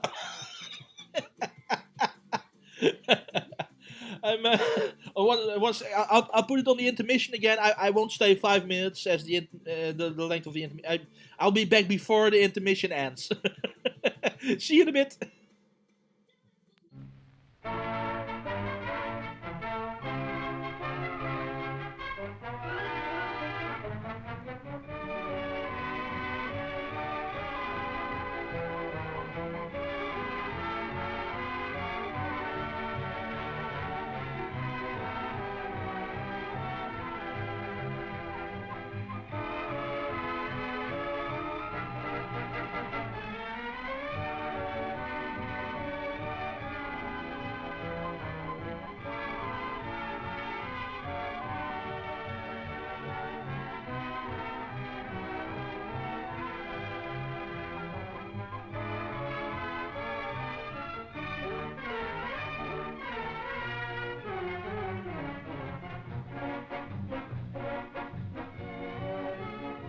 The show will start in 4 minutes.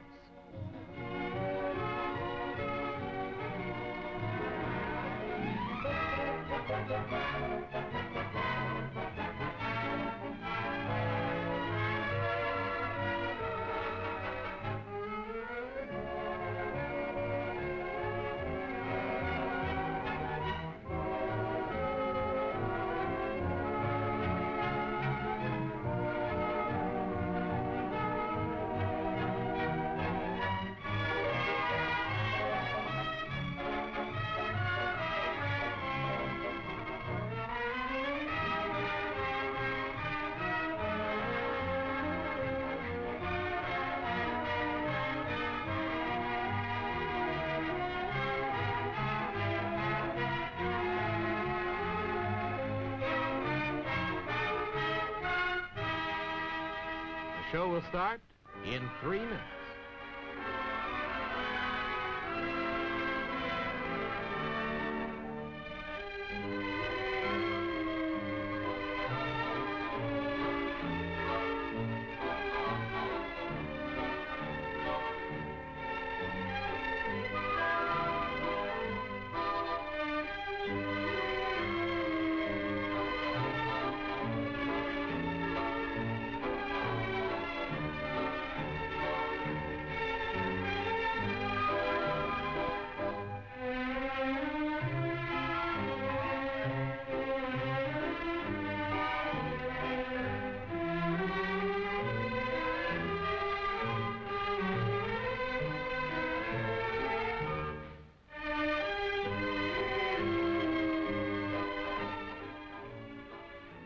The show will start in 2 minutes.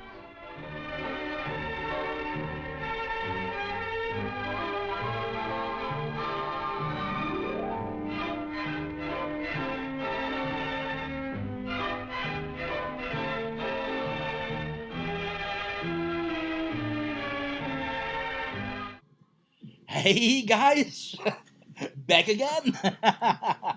And you can see I have my phone handy. As you have, I grabbed another beer and I'm ready to enter it in Untapped. But first I'll show you guys a little preview, sneak preview. Yeah, now the good stuff, well, the good stuff, now the heavy stuff comes out. It's a barista chocolate quad. 11% alcohol. Yes, this is Belgian ale. And it really smells of chocolate. Oh man, it smells of chocolate. It really does. Oh, delicious Belgian chocolate.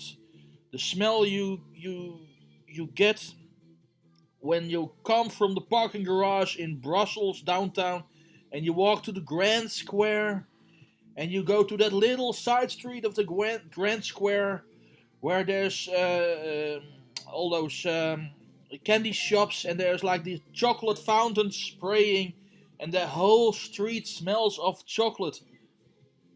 And this is just the way it smells. That chocolate fountain. Ah, a real dessert beer, guys. Ah, man. Awesome. I've had this one a long time ago. I saved it for a bit. And I'm going to enjoy it tonight together with you guys. Am I a fan of bacon? Yes, I am a fan of bacon as well. Yeah. Bacon and cheese make for a grand combination. Have you ever seen that video of those guys preparing a bacon hamburger? Basically without the buns, but just frying up the bacon, putting the, the burger meat inside the burger meatloaf inside, and folding it all up again with the other toppings, and continuing preparing that, and then having that for dinner. Oh man, that's awesome. Yeah, it's a thing. Someone actually did that. They made like this weave thing of bacon slices, bacon strips, so it held together. But still, I'm going to continue checking this barista beer into Untapped. So one sec, guys. I'll get back to you ASAP. Where did I get it? I got it at Jelle. Dranken Speciaalzaak Jelle. Best place for beers when you're in Leeuwarden up north in Frisia. They have such a great assortment, and this is no commercial, but it's just I was quite amazed to find that assortment. Yeah, all the way up north in Frisia in Leeuwarden. So yeah, good stuff, good advice. Take it or leave it. I don't care, but you're missing out if you don't. Anyway, yeah, chocolate, coffee, sweet. It was so the previous time smooth. And I'll fill in the rest when I had my sip in a little bit. It's a bottle, of course. I poured in a glass, but it comes in a bottle. Add the picture, so if you want to have a nice readable picture of this beer instead of having it in mirror, then you can simply check my Untapped profile and you'll find it readable. Let's see. Yeah, I rated a 4.4 the previous time. Finally getting to enjoy this again. It's been long, my friend. Yes, enjoy with me on my live video stream at HTTP. Sorry, I'm just typing my Untapped check-in message. One sec, please. Live AmsterdamVideo.com. Great. Awesome. Now to take a sip of my tasty barista beer. Kampai, guys. Here we go.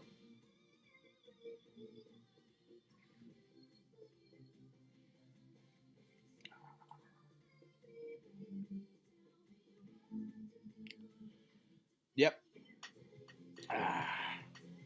Definitely worth the 4.4 I rated it the previous time. I think that's about correct, so I'll leave it at 4.4 as well this time. Dang, that's tasty. Tjoch, proost, kampai, cheers. Do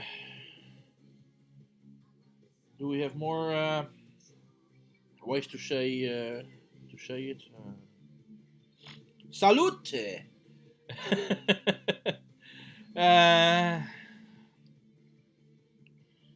A votre santé.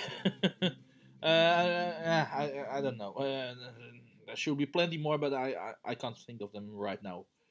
But yeah, you get my drift. Cheers, guys.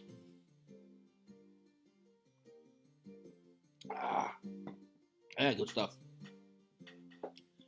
Good stuff. Good stuff. Yep. Okay. Okay. So check me in. Here we go.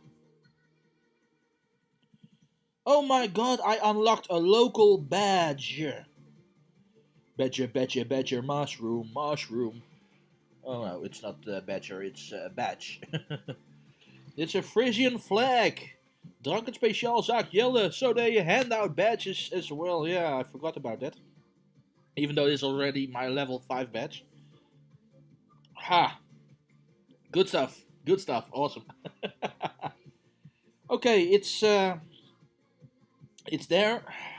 So I can put my phone to the side again and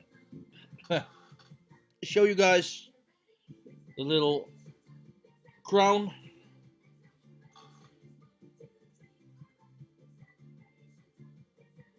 It's mirrored, but by now you probably can read in mirror anyway, because I already showed you several images in mirror. And otherwise, screen grab it of the recording basically, because I already took it away, but screen grab it, put it in Photoshop, flip the image around, and then you can still read it. Or check my Untapped profile. Let me just quickly grab the card again. My Untapped profile. In mirror. It's untapped.com/user/Carnager. And you write Untapped with UNTE. That's Dutch and English crossing each other. Again, untappd.com/user/Carnager. Then you get to my profile and you can see the picture I took of everything in still in pristine quality, cause now it's already being shipped on. Good stuff. Let's see, where did we leave off? What's my favorite hamburger? I think the egg, bacon, and cheese. What you call it? Egg, bacon, and cheese. Irish burger. Are you hungry? Are you hungry? Yes. Well, not anymore. Not after those pizza slices. But yeah, remember, Are You Hungry? I featured them in the main channel as well, not so long ago. So,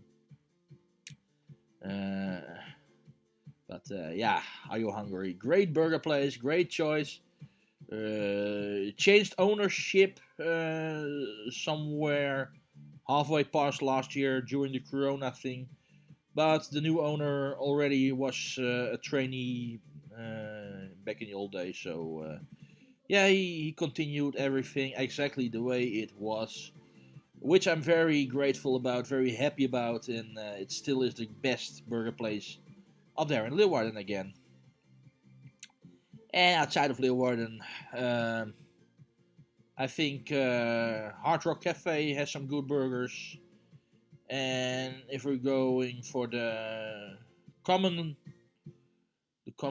available burgers, I guess a Whopper or a Big King XXL from Burger King is good.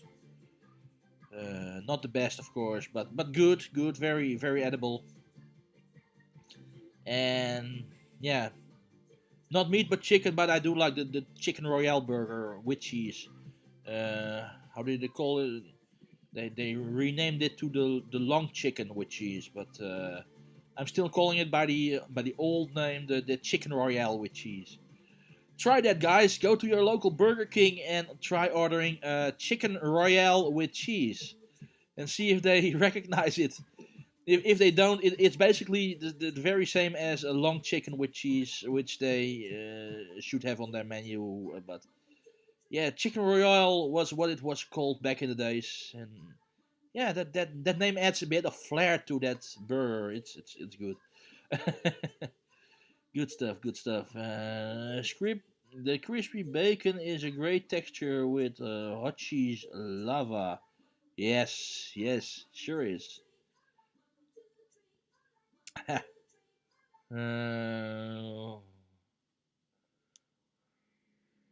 I like rose more. Just the one word there sounds like just like it's shouting at you to drink it.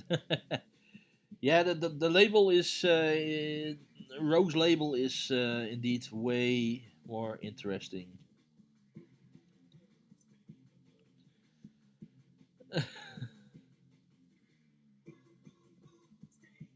I posted long chicken royale versus zinger burger video. Oh, that's long ago. Oh, memories. Awesome. Yes, time sure does pass quickly. Time is fleeting. So I've been saying this ever since I started out with the vlogs, with Carnager's daily vlogs. I believe I call it back then. I've been saying this ever since, but enjoy every single moment in the day, guys. Also the little things. Really enjoy the common things as well, because there's only so few special moments in a human life. So if you would only enjoy those, you would have a very bland life indeed. But enjoy good weather in the morning. Enjoy fresh breath of air. Enjoy a tasty meal and enjoy a good drink. Enjoy enjoy having good contact with friends or family. Don't take everything for granted. Just enjoy everything life has to offer you. Cause really, when you think about it, it's not nothing. Even if you think of it being mundane, being common, it really is not. There's a lot of thinking going into it, especially in human contact, and it's really amazing when you have people that that care about you. It's wonderful, and don't take it for granted, guys. Just enjoy every single moment you can in this life. It's too short as it is. Enjoy, enjoy, enjoy, enjoy, enjoy, enjoy. Kampai. Ah, good stuff. Good stuff. 11%. Ah. What do you think about vegan burgers? Well, I was duped a while ago at Burger King. They have the vegan Whopper. So I ordered my Whopper, as usual. And then when I opened up the bag, as I had already left the restaurant, they popped a vegan Whopper in there. I felt duped. I wasn't really happy when I found out. But I tried it. Yeah, heck, I had it anyway. I paid money for it, so might as well try it. And well, it's not the same as a normal Whopper. It's not the same as a meat patty. It wasn't bad. It wasn't bad. Still, I much prefer the meat version, but the vegan stuff really has come a long way from what it used to be. So it's not bad anymore. Like like back in the days when you really everything you got that was like vegan or vegetarian, everything was just a sponge of what's that stuff called again? Tofu. And yeah, that was basically what you got, and they could paint it a different color, but it was still tofu. But no, they do a good job trying to make it something nice. And if you don't think of it as being a meat, but yeah, see it as something different, and I would much rather have it. They do it that way. Just don't call it like a vegan Whopper, or don't call it like a vegetarian hamburger, or just give it its own name. Think of it as something different. That way, at least for me, I can enjoy it more, because then it's my choice, and it's my my expectation is also different, and if I expect to have that flavor, that texture, that stuff, then that's better in the total result. But don't push it like a meat replacement. Just don't do it. That's that's not the direction I enjoy it. It feels like taking away something good from something. Yeah, how do you say that? Something, yeah, a stock product basically. Something you know and love from always, and just taking that away to replace it with something else. Don't do that. Just put it next in the market, and not with a name that's practically the same and with a packaging that's practically the same. Just give it its own branding, its own packaging, its own product line.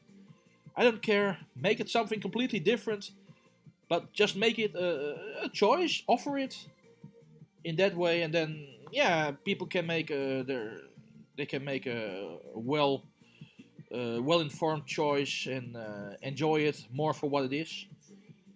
Just don't make it the goal to replace meat, but make it the goal to offer it next to the meat. And if people start to like it more, obviously sales will go up. And if people don't, well, then they won't. But still, it's good to have both options. Yep. And that at least that's my take on it. That's my 2 cents. I mean, opinions may differ, of course. I don't have all knowledge in how do you say it? I don't have the world's knowledge either. But that's just my take on it. That's how I experience it. Let's see. Basically, everything you can, never feel ashamed of, like this, like that'd be great. Exactly, aka. Exactly. Back then, they either made unseasoned tofu or something with lots of sugar to compensate, but now people actually put everything. Exactly. Hey, oh, you're Jesse, JH the Boer. You're actually Jesse. Yeah, you got a shout out. Yeah. It's a bit before, but you can rewatch it in the recorded version of this stream, of course.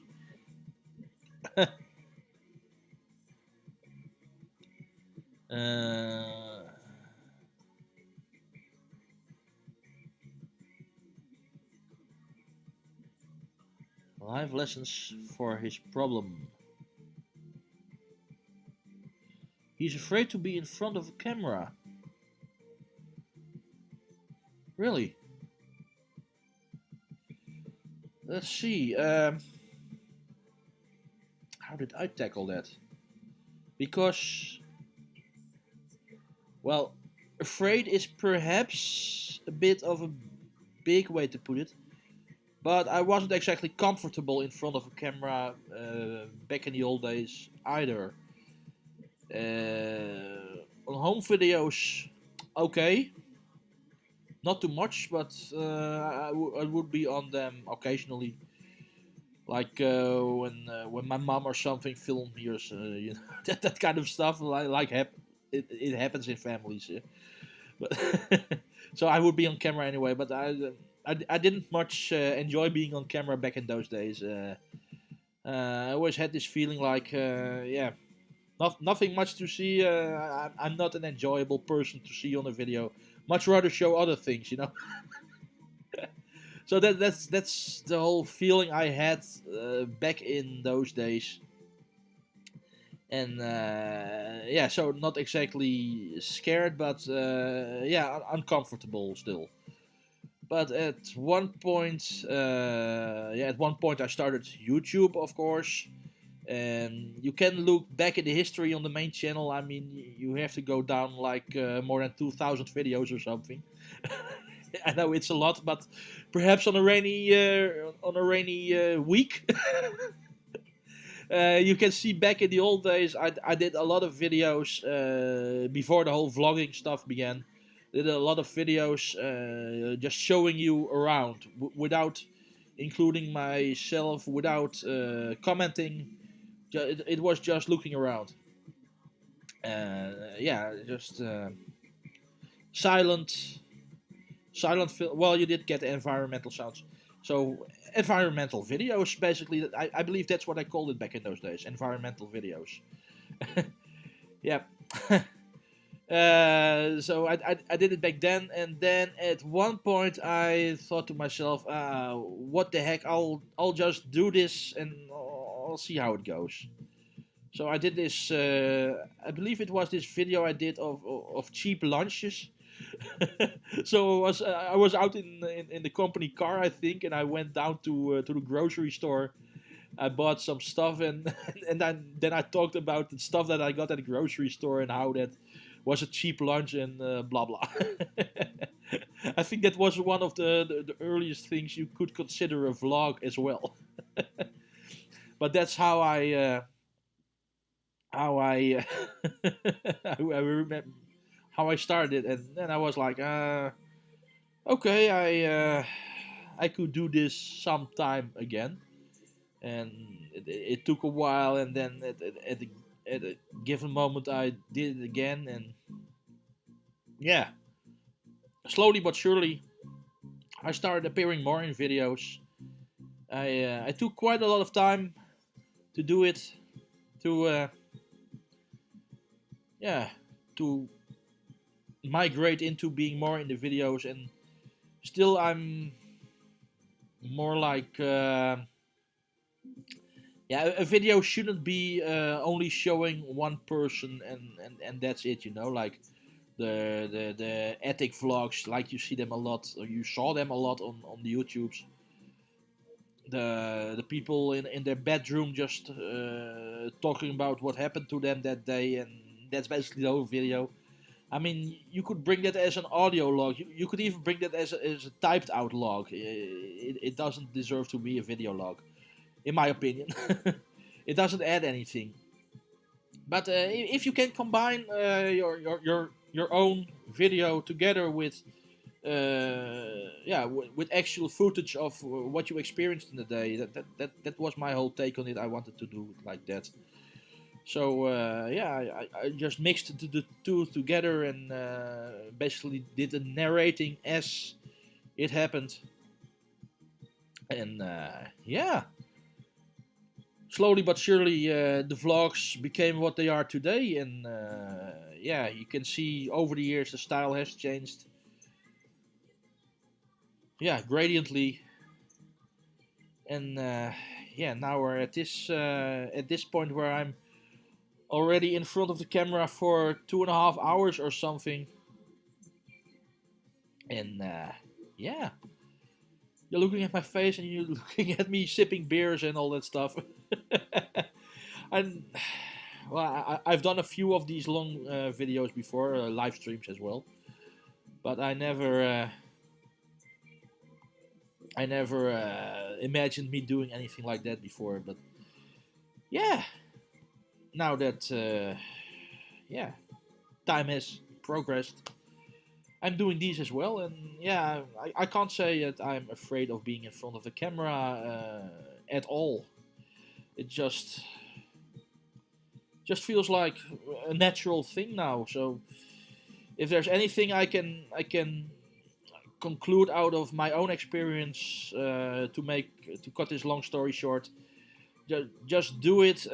Keep the footage to yourself at first and look it over, and keep doing it. Perhaps take a camera and hold it next to a mirror and see what you're doing.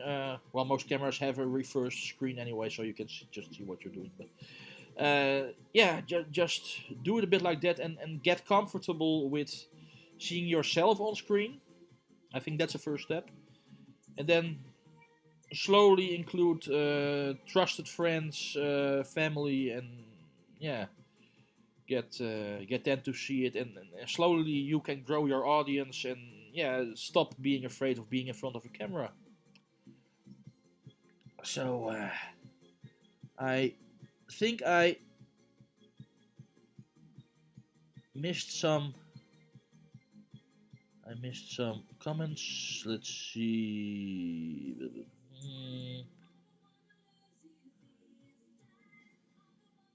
I think talking you'd enjoy is a first step. It will help you take your mind off negative thoughts. Yeah, sure, I think so as well.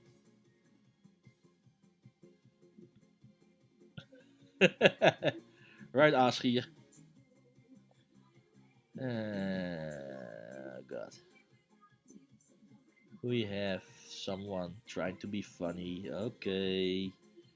Well, be funny. No problem.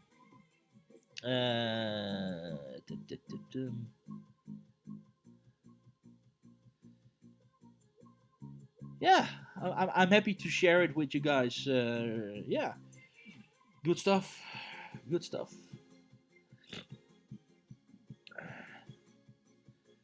I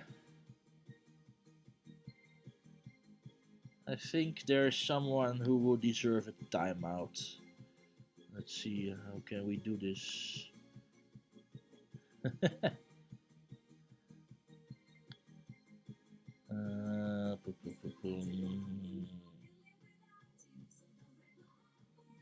Let's keep it friendly, guys.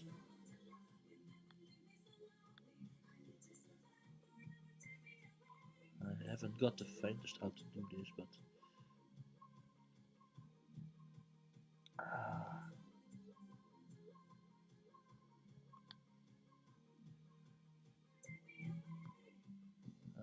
Okay. There we go. Timeout.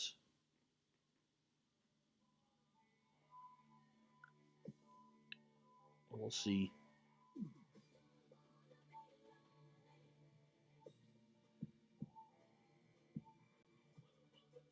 Ah. Yes. You're on timeout, buddy. Sorry.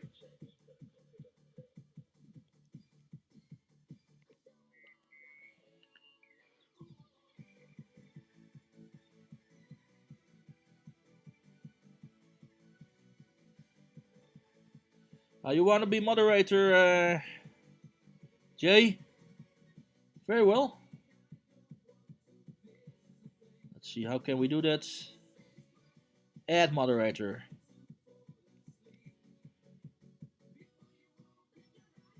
And perhaps, yeah. Okay.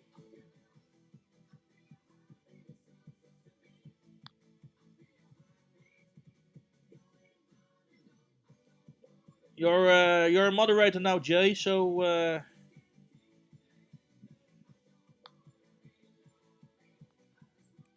let's see. Okay, there we go. Anyway, Carnager, you said you'd like to revisit Japan when you have a chance. What are the places you'd like to visit for the first time? What are the places you want to for the first time? Because of course I would like to revisit Tokyo, but that wouldn't be the first time. And come to think of it, I have been watching so many videos online lately of people walking the streets of Tokyo. I feel like a local.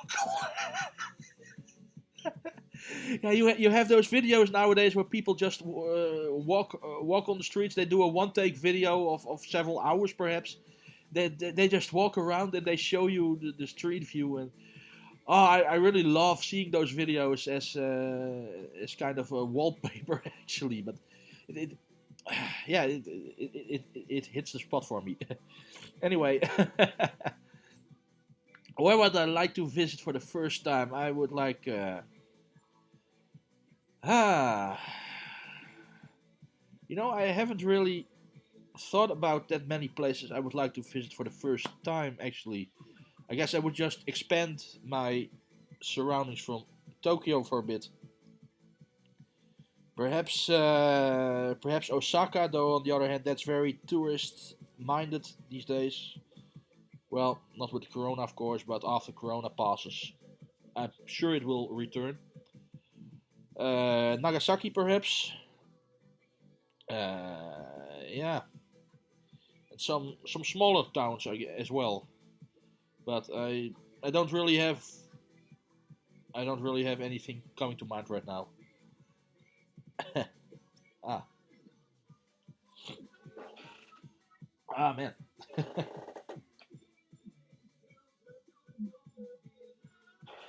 I think I have a little something in my eyes. One second, I'll get the napkin.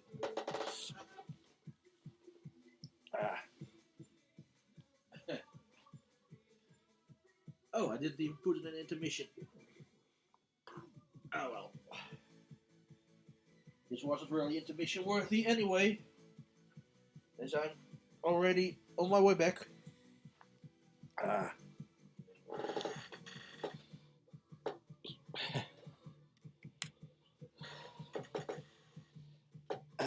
Sometimes I have this, guys. I start stinging a bit and then tearing, and then I just have to wipe it, dry a bit.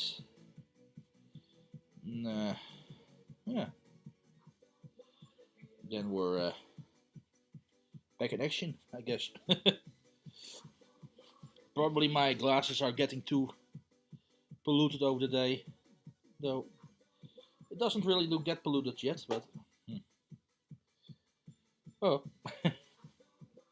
we'll see. What's more, especially if you watch someone daily, you really do get used to the streets more than your own sometimes. Yeah, it is. Yeah, it's a very interesting mix of old and new in Tokyo. And we also have that here in the Netherlands in several cities. Interesting mix of old and new, but of course very different styles. It's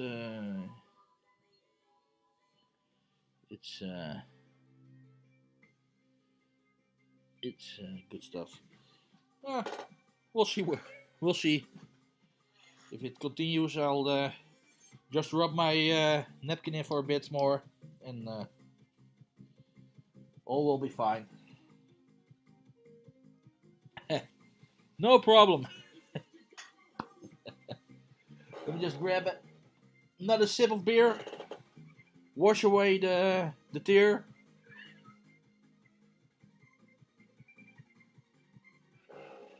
Ah.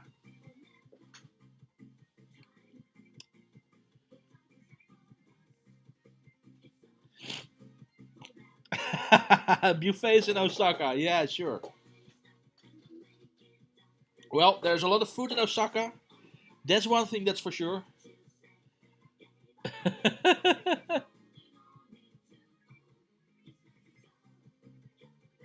It tagged you? What tagged you? I don't get it. Oh.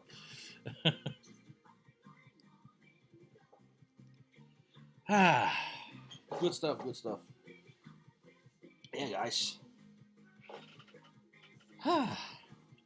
Thursday Night Live. There you have it.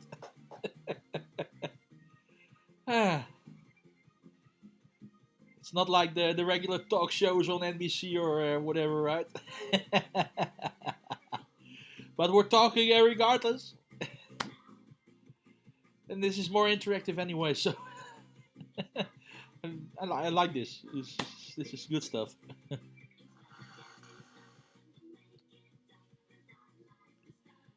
Oh, you're back.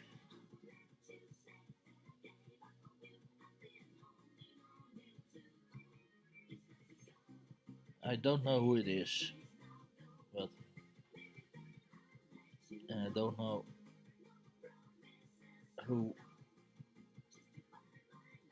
Oh well.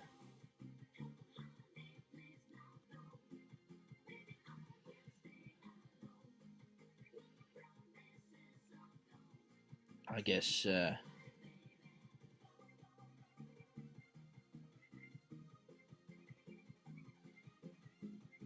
let's see.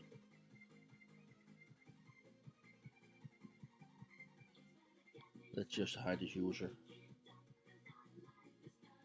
There we go.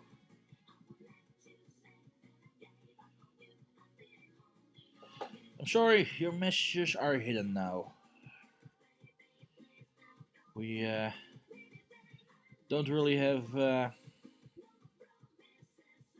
much use for that kind of messages. Thanks, Jason. Yeah, I just have too many good feelings related to the Christmas tree, so I'm not taking it down just yet. It's good stuff. Still, why should January be all dark and gloomy anyway, right? I mean, let's just keep the spirits up and have the festive lights and everything, and yeah, just enjoy life. And these simple things you can do yourself. Just leave the tree up.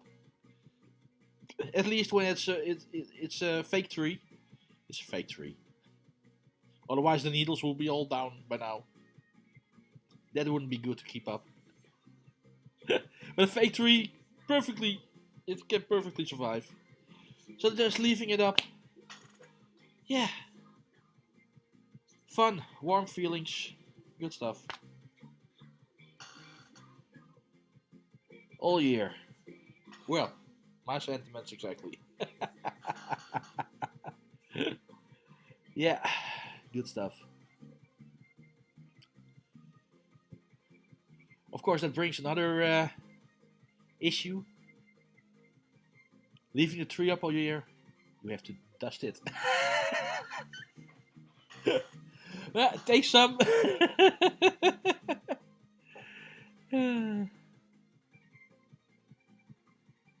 A tree that would live for as long as we would and we could keep with us. That sounds like a nice idea, yeah. Yeah, that sounds nice, yeah. I think I would enjoy it even more if it would be like a pet. You know? I think I would really have loved having Chibi when I was born and just having her with me all my life.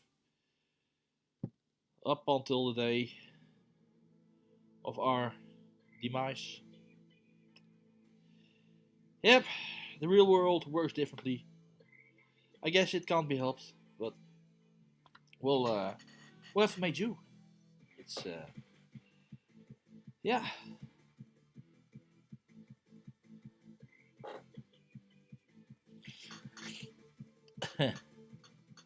Exactly. Yeah. Perhaps we need like Pokemon. I don't think they die, do they? that they're like 25 years now, Pokemon. Can you imagine? I remember watching that when I was like already a teen, and now I'm closing in on 40, and Pokemon is still around. I mean, it's one of those things that's I haven't watched all that many episodes anymore, especially for the last decade or so. But it's still around. They're still making episodes and movies, and 25 years. Yeah, yeah. There's not that many shows that run that long. And I think most of the shows that run that long are anime, by the way. As is Pokemon. But yeah, that would make for an interesting experience to have like here's my Pokeball, and I have my life companion in there, and go Pokeball! Pokemon Go. you played Pokemon? I have played Pokemon Go a lot. Back in the days when it was released, I played Pokemon Go so much. At a certain point, I lost interest though.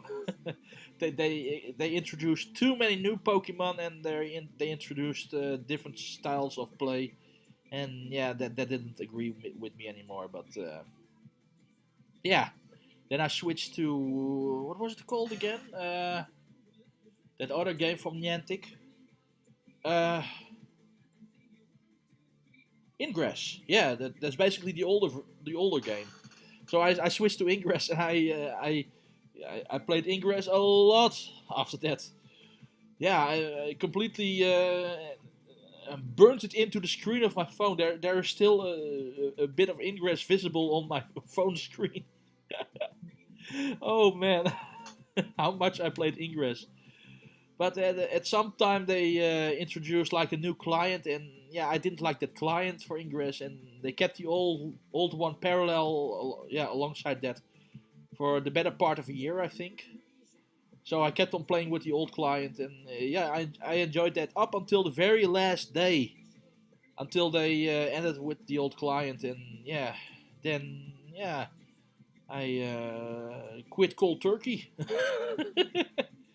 Yeah, and after that, no Ingress, no Pokemon. I didn't switch to Wizard or another MMORPG.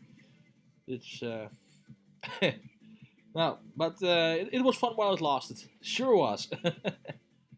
Felt a bit like pioneering as well, because there weren't that many Pokestops or Ingress points or whatever you want to call it. There weren't so many around, so I submitted a few once I got the rights to do so.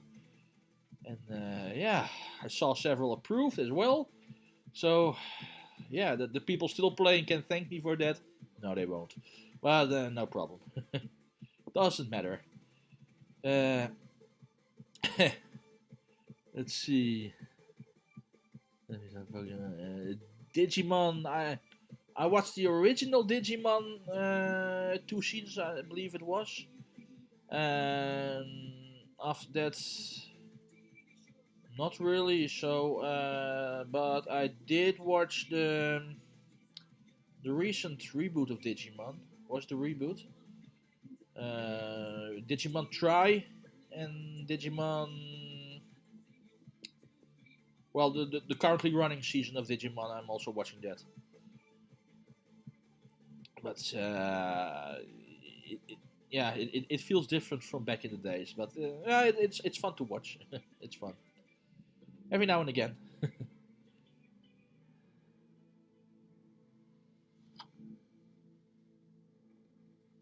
Exactly. Yeah.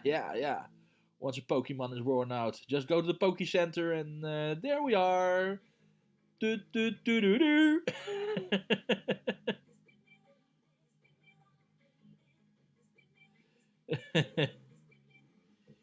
Ingress isn't that old though. Yeah, but it was there a few years already before Pokemon Go was there. It might have been there like 5 years before already, ish. Real video games. I played video games back in the very olden days. Yes, I did indeed play video games. I started out on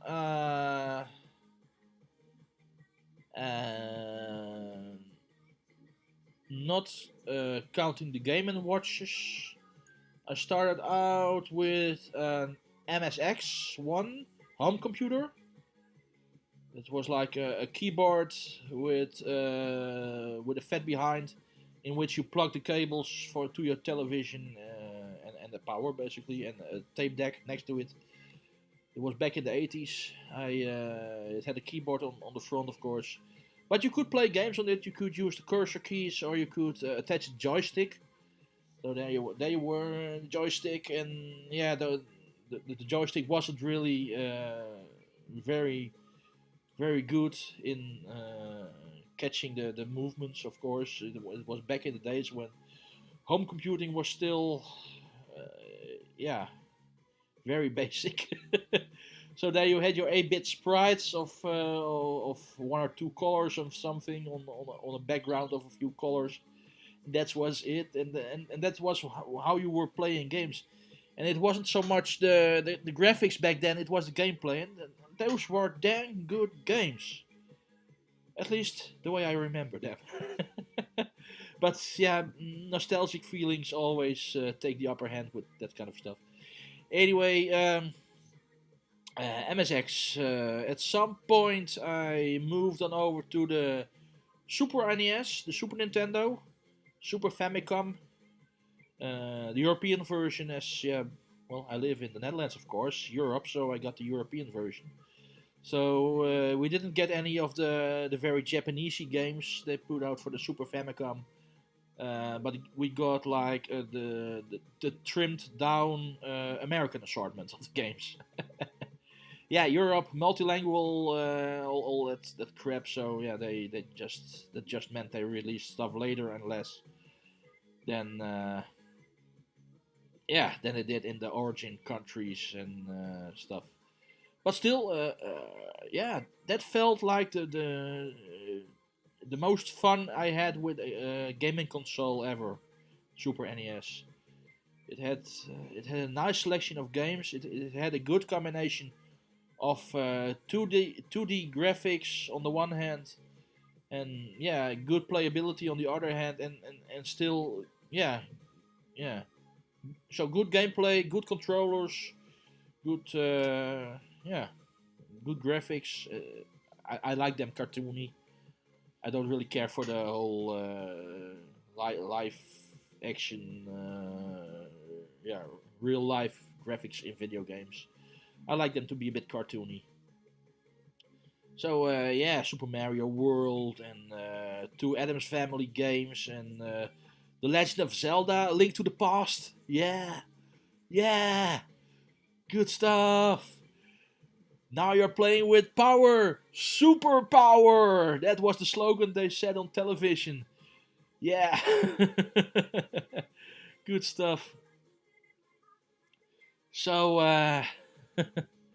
and then I was like a Nintendo fanboy. Yeah, true. I was a Nintendo fanboy back in those days, and I got a regular NES next to my Super NES. Just to increase the amount of games I could play. I rented most of my games at the video rental store, as buying them was not really an option for most of the games because it was quite expensive for a little kid, you know. But renting them from a video rental store that at least gave me an opportunity to try a lot of games, and yeah, it was a good way to play. You just couldn't keep the save games when you gave back the cartridge to the video rental store. Sometimes you came across the same save games from other players who were far more advanced than yourself. But it all belongs to the charm of those days, I guess. Yeah. So the regular NES next to the Super NES. I played on that. Also had a lot of fun on that. Of course, the graphics were a bit less advanced, as it was still an 8-bit system. But I didn't really care. It was fun. But yeah, after that, when PC gaming came around, I got my first PC. In those days. And PC gaming, well, I did some adventure games, the text adventures, the graphic adventures, you had the games from LucasArts. There were like Indiana Jones and the Fate of Atlantis, or Day of the Tentacle might ring a bell. Sam & Max Hit the Road. What more? You had Curse of Monkey Island, Fate of Monkey Island. I think the third installment was the nicest of the Monkey Island games. You had Grim Fandango, but with Grim Fandango I already started to lose a bit of my interest with gaming. It was a decent game, but it was a bit less.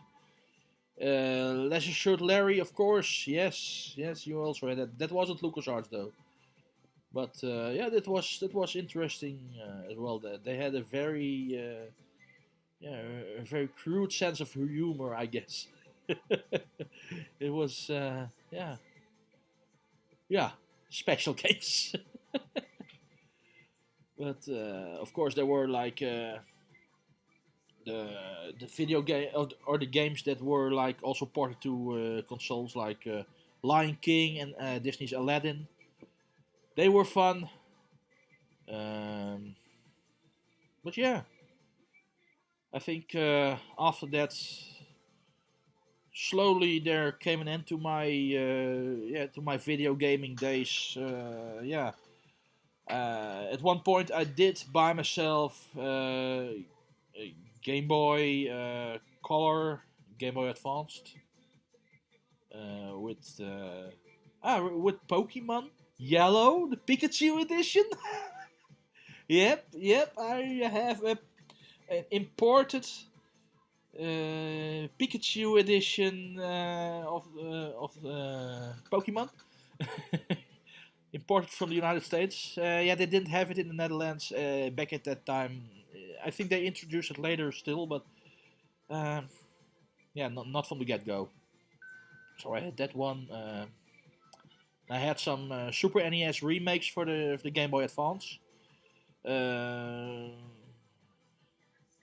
bit later on, I got Nintendo GameCube with I think like 10 or 20 games, but nah, never played much with those. It wasn't really. It didn't hit the spot with me that much. My gaming days pretty much were over back then, but I thought it deserved another try. So that's basically it. And then, in the Super Nintendo days, or just after the Super Nintendo days, I had a PlayStation 1 with a mod chip I installed myself. Yeah, I think it was like soldering 4 wires on the main board, and I thought, heck, I'll try it, and I'll see where it gets me, and otherwise, well, too bad. and it worked. Lucky me, it worked. So I got to try some games and copy a few games, but never really played them anymore either. Yeah. Nah, it didn't really hit the spot for me. So pity, but I tried. At least I tried. No, and well, I tried resurrecting my games. Trying to if it could hit the spot again. I think a couple of years ago now. So I downloaded Steam and I got some games on Steam on the PC, and yeah, okay, it was nice to replay game Day of the Tentacle. And I had a few other games I played on there, but yeah, interest didn't keep. So yeah, I moved on again.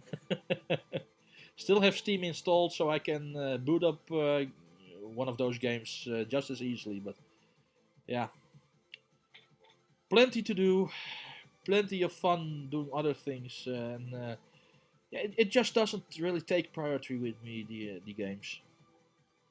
No.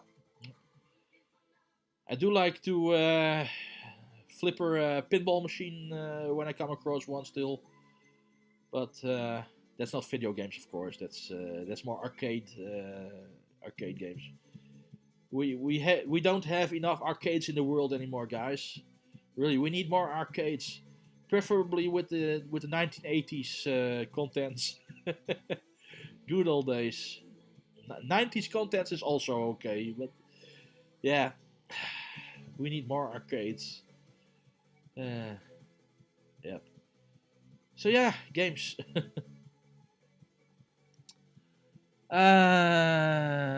Yeah, you got me started about games. Sorry, guys, it was a long story, but let's see. Well, I already answered that question for you, Jesse. Yep, I did play a few PC games, but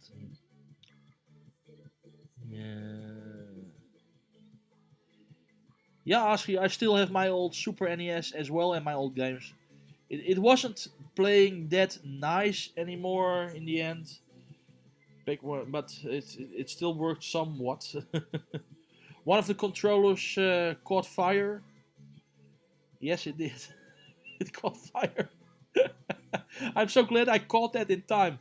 It wasn't connected, but it was still out on the table when I already had my Super NES packed.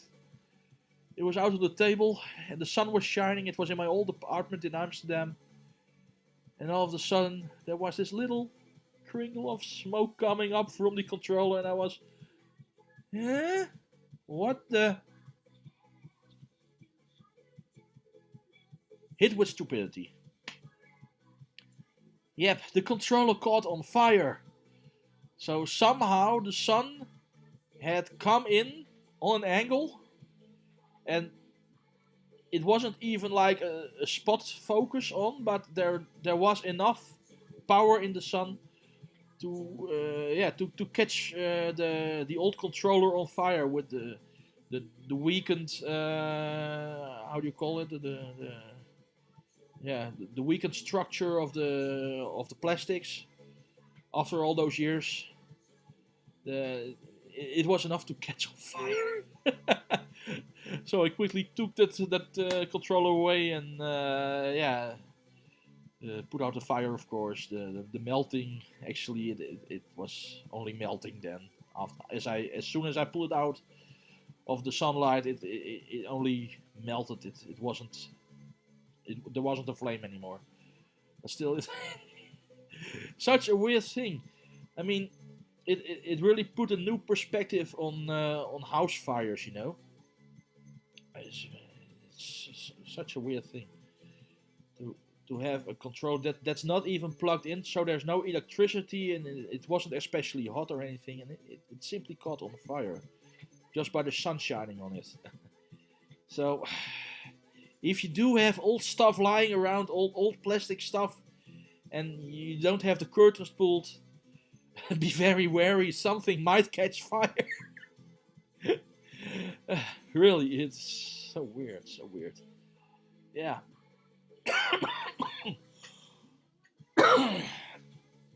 Oh, something I get to show you guys. Hold on, I'll be right back. Because, and I don't know if this is audible to you guys right now, but I have something to show you.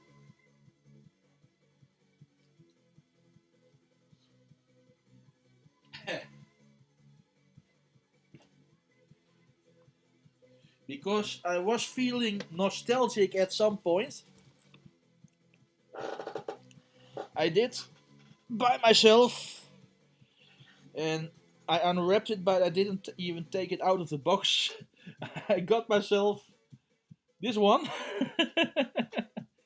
It's the Super Nintendo Mini. Comes with 21 games pre-installed, and it's probably everything that's possible to install on there anyway. But yeah, at least there's two controllers now. Yep. So this is pretty much the same as the original Super NES Super Nintendo box was designed as well. Of course, this part was missing, and the box was wider. It was more of a long box and bigger because this is a mini console. But I got that at some point. I was feeling nostalgic, and it has an AC adapter is not included. Those bastards. But it will probably run off a USB power supply or something, as most things do nowadays. We'll find out. But yeah, and it has HDMI out, so I can connect it up to a modern TV. So one day. And also, though I never really owned one of those, I also got the C64 Mini. The Commodore 64, it's like the opponent of the MSX, which I did have. I got this one, and it also has 64 classic retro games included, featuring Impossible Mission 2, Speedball 2, Armalite, Nebulous, Spin Dizzy, Boulder Dash. Oh, we all know Boulder Dash. Notes of Yesod, Uridium, California Games, Paradroid, Basic. Why are they calling Basic a game? Okay. I guess you can write your own software in Commodore Basic on this device as well. Creatures and Robin of the Wood. Yep, it has comparable graphics to the MSX1 back in those days. So I also purchased that in a nostalgic moment. And yeah, I even have to unwrap that one out of the plastic. Yeah, sometimes you just need to buy something and it's spur of the moment kind of thing, and you know, it happens. Let's see. It must have been a very warm day. Well, it was not especially a very warm day, Aschier. Even though it did get pretty hot in that apartment. Yes, it did. But no, it wasn't really a warm day. I think it was like a common spring or fall day. It wasn't even high summer, but yeah. But yeah, the material was just yeah, it just degrades. The plastic for those controllers, it wasn't never meant to last like 20 years or something like that, or how long it was, how old it was back then. 25 years, 30? No, not 30. I think it was yeah, when it happened it was like 25 years or thereabouts. It was never meant to last that long. So yeah.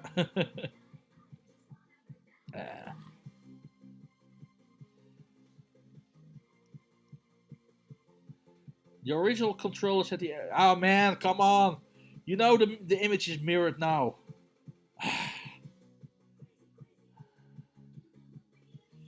So yeah, these are pretty much the exact replicas of the original controllers, with the buttons on the right side where they belong, and the arrows on the left side where they belong, and it just is pretty much the exact same controller, also the same size. Just the plug is like a USB plug now instead of that holy thing. That holy thing. Ah, the Pope in Rome is more holy than the NES controller nowadays, I guess.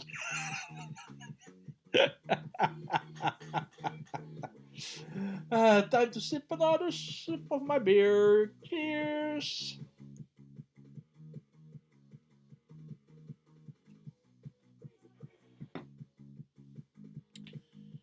Yeah.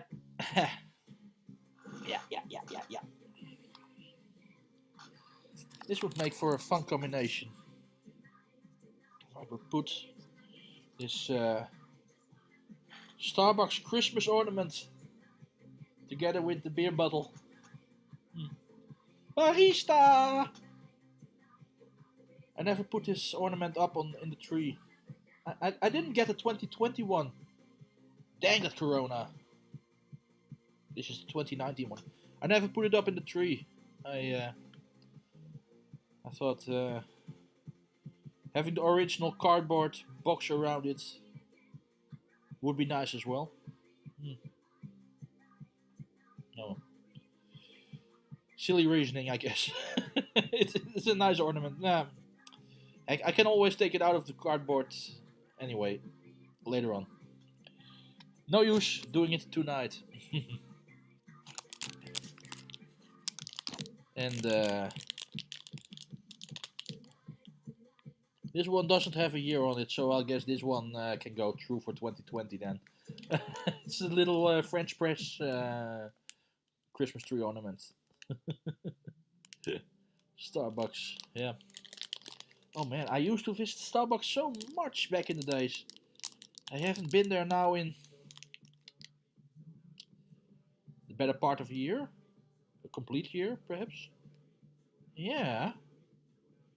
It must already be a complete year I haven't been there. Yeah. Tsunamiko! I'm playing some Super Eurobeat in the background. I don't know if it registers with you guys. I have it on very silently, so I don't trigger any copyright flags or whatever, but there is some Super Eurobeat playing in the background. Anyway, yeah, good old times, good old times. Japan in 2001, it was also the capital of Super Eurobeat. Yep, and Super Eurobeat is kind of Italo dance, Italo disco on speed. Yeah, but that's a whole different story. How are the little green men doing? Asked here. Well, last time I passed them, they were still up there. Quite bleak. But yeah, they were still there. Yeah. At some point they removed them, but they placed them back as well later on. So yeah, the last time I passed by them, they were still up there. And I guess they're bleak, but they're apart from that they're doing well. Not decapitated or anything yet. Yet. You never know. But not yet. Yeah. Man. Ah. Well, see, my eye only needed a little bit of wiping, and that was all it was required. I got a hiccup, but that doesn't matter. Good stuff. Good stuff. Fun evening. Let's see. They've been there for a long time already as well. Yeah. I think they've been up there for 10 plus years. Must be. Yeah. I think they have been there ever since I first started passing them by, and before that. So I don't really know how old they really are, but yeah, might be possible to look that up, because there's like registers for all sorts of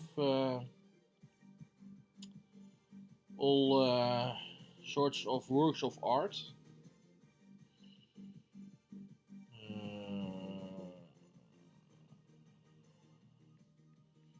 Let me just quickly type that in. Let's see if we can find out.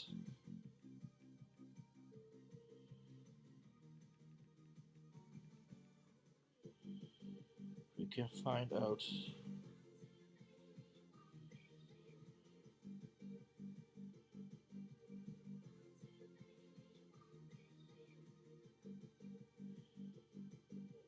Brug 677 en brug 678.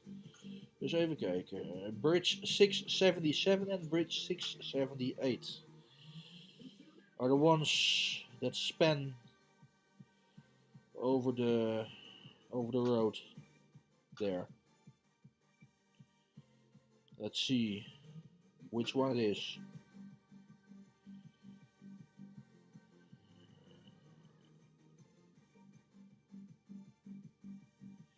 It's probably 678. 678. There we are, Bridge 678. Yes, Amsterdam numbers all their bridges, and that's the bridge with the little green man. Let's see what they say. They call them the trimmers. Trimmers. Yeah, I think that sounds very odd in English. The trimmers.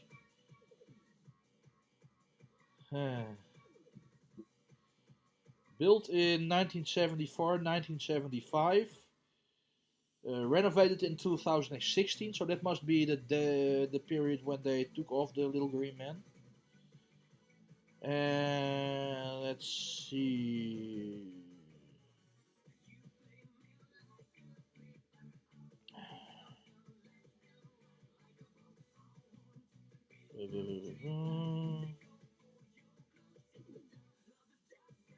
I'm on the Wikipedia page of this bridge, but it doesn't really state when the little green men were actually put on there.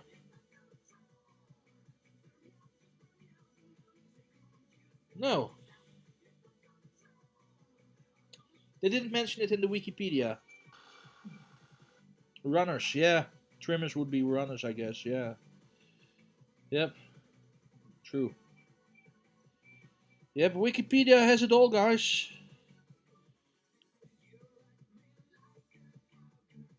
Oh, there's also another one in the Wikimedia Commons. What does that have?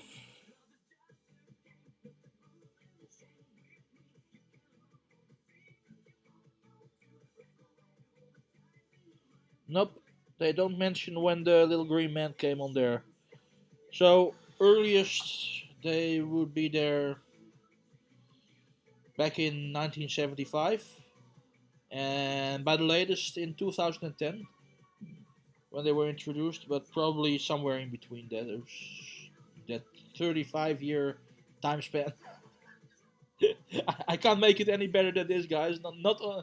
Not with a quick search anyway. I would have to really dive into that and find more. Yeah, the internet is amazing.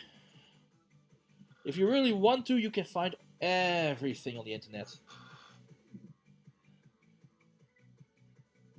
Yep. The internet is an amazing place. And to think we're having contact all around the world. It doesn't matter if you're in the Netherlands, in the United Kingdom, in the United States, in Japan, in China, Australia. It doesn't matter where you are. You can watch me in the eyes right now, at this very moment. Well, perhaps with a 20-second delay. But it's possible with the internet. It's amazing. Enjoy even these small bits in life, even if it's just my face you're looking at. If you try hard enough, you can even enjoy watching at my face.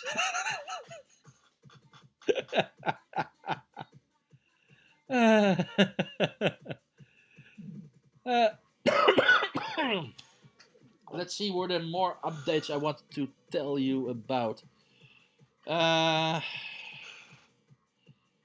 I might bring this up. I already brought it up earlier tonight, but just to get it along with, yeah, as you know, the Netherlands is in a lockdown right now, so we're limited in what we do. We still can go out and about, but a lot of public places are simply closed. But it was supposed to end on January 19-ish, but it has been extended for 3 weeks. So now the final date is February 9th. And yeah, there's talk of it being extended even further along into March. So we're not there yet. Yeah. As for the numbers of corona infections, they are slowly decreasing, but according to the government, not fast enough. So yeah, that's the whole thing, and they're even considering adding an evening clock. So you have to, you can't be outside between certain hours in the evening and the night, and that would totally suck. Somewhat it would be understandable, but it would totally suck because yeah, it would most likely harm the people who don't, yeah, who are simply on the way from one place to another, from home to work, or the other way around, or that kind of stuff. It wouldn't really hurt people who are, yeah, causing the corona to spread, because they would simply stay over for the night. Yeah, so yeah, I hope they won't push that through. It would do more harm than good, in my opinion. But yeah, that's just my opinion. Uh, yeah. And apart of that, no real Corona news to mention. So let's close that subject off as now we can. Other news, I put in some new means to support the Amsterdam video. As you're probably aware, we have the Patreon stuff going on, but to make things easier on you, now there's also the possibility to simply buy me a coffee or a beer. There's in the lower left corner, there's a little URL speaking about that, so you can just do a one-off or whatever you want. And of course, there's also the possibility to use PayPal. I put it somewhere down there in the bottom for you to read. So would be fun. Would be nice if you were able to help out a bit. So I'm investing quite a bit. Recently, I got new cameras, new stabilization. I splurged in getting more stuff for the whole Amsterdam video project, which is my hobby, so I don't mind investing anyway. Because yeah, it's a hobby, and a hobby is allowed to cost money, right?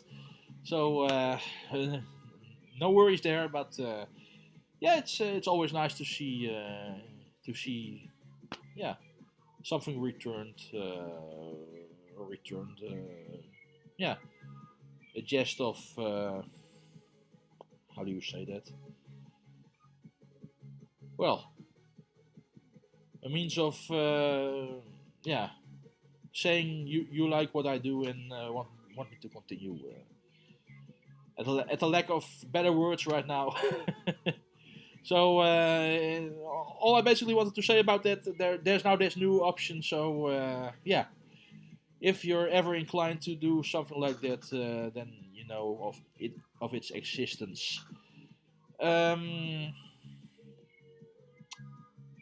It's been blatantly on screen for a while now, but I revamped the logo for this channel, for the Amsterdam Video Go channel. I added the URL alive.amsterdamvideo.com to easy navigate to this channel. So before this, there was only the regular AmsterdamVideo.com and www.amsterdamvideo.com for the main channel, those two URLs. But now I have the live.amsterdamvideo.com for this live streaming channel. Also have go.amsterdamvideo.com if you prefer that, but as far as it sounds, Amsterdam Video Go sounds very nice, but for the URL, I think live is one that comes to mind. Yeah, it's more practical. So live.amsterdamvideo.com is what I put in the image below. Let's see. Do I have any more bulletins or household remarks? I can push through with several beers already in my neck.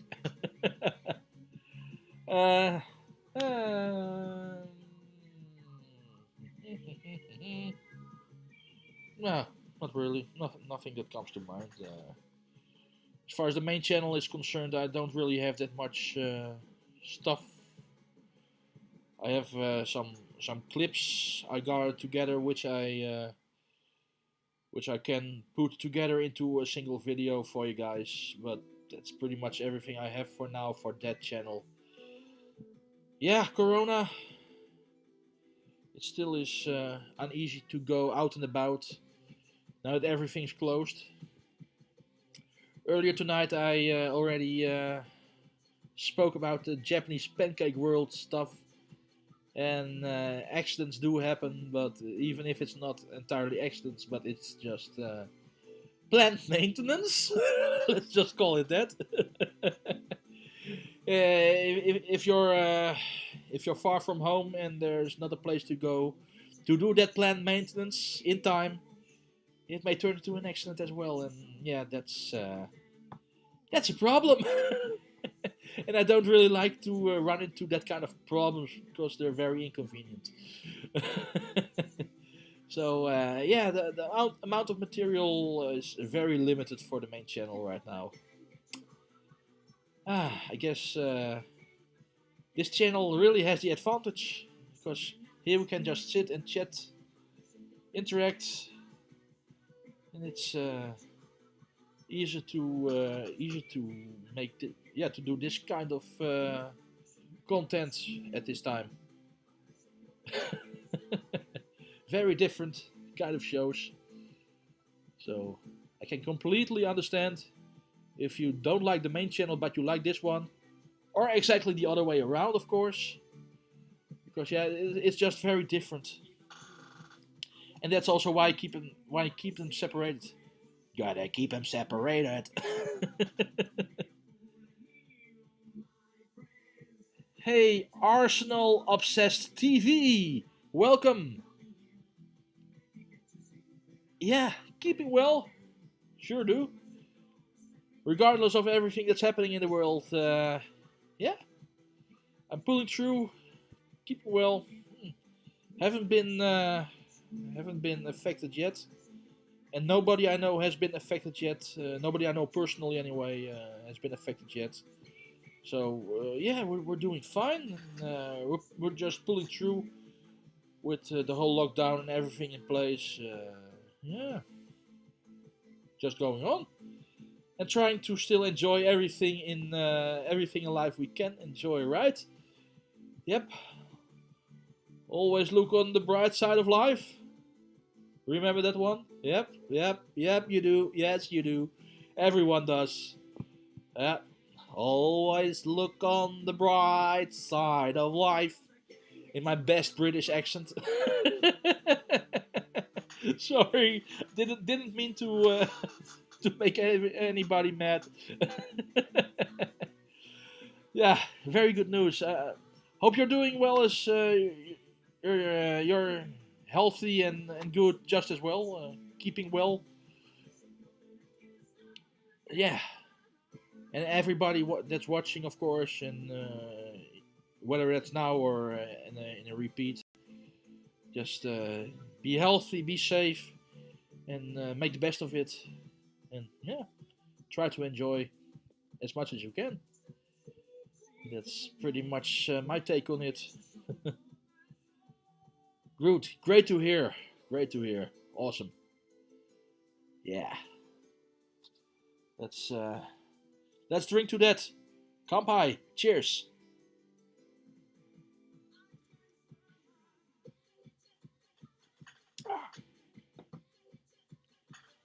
Ah. 11% barista chocolate quad. Yeah. In mirror, so you get to put on those special glasses to read in mirror. Yes. Awesome. Cheers. So what's the time, guys? It's 20 to midnight. Wow. This is going on quite well. The stream isn't as long as it could have been around this time because the startup problems this evening with YouTube messing about, but at least we're like 3 hours 20 minutes out now ish, and this time around it seems to go quite well. Yeah, good stuff. Good stuff. Stream is still a bit around 20 seconds behind, I guess. This might be a bit more now, but at least I don't see any alerts of video feeds. Yeah, hicking or glitching or what more, stuttering. So we're going. We're well. We're good. Yeah. Let's see. Now, of course, I could bore you with my coasters collection. This is a very old one. Yeah. Carnival. Dutch Carnival. Nah, I won't bother you with those. Oh, right. Here we go. I almost forgot about this. I still got my second fortune cookie. Yeah. Yeah, the first one I had tonight. I wasn't even going to eat the second one, but the first one I had tonight was more like a commercial message, and it was really a fortune cookie. So let me just have this one and see what this one brings. Perhaps here's a bit of a more classic message in this fortune cookie. Who knows? At least they closed it up a bit nicer. There's still this little hole in there, but it's so small you can't really peek inside and get a preview of the fortune you're about to receive. Or misfortune? Let's not hope it's misfortune. I'm going to crack this one open and see what it brings.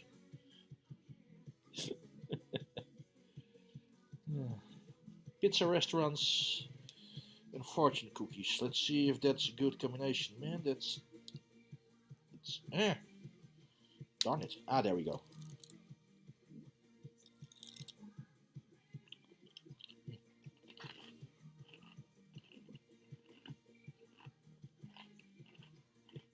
Holy.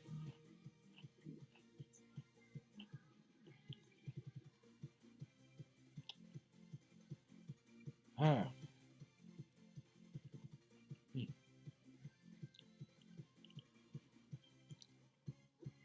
They could have at least tried. At least. I might have tried. I know it's mirrored, but you might already recognize what it says. Yes. It's the exact same message that was in the other fortune cookie. The exact same message. They didn't even bother and put several different ones in there. They just put the same message in every fortune cookie. Well, I guess that's bad fortune. On the other hand, a good fortune is that this cookie is pretty edible, and word has it, the Chinese fortune cookies usually aren't really edible, but they're just placeholders for the fortune. Yeah, this one is edible. It's pretty decent. So, itadakimasu.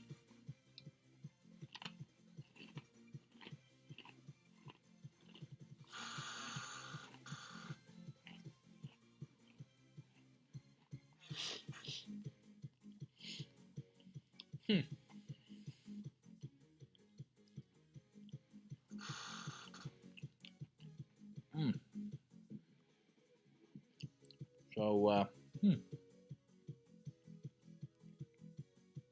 how we going, guys? Excellent connection. That's what our friends at the YouTube said. I'm glad they say it like that. Good stuff. Another sip of beer.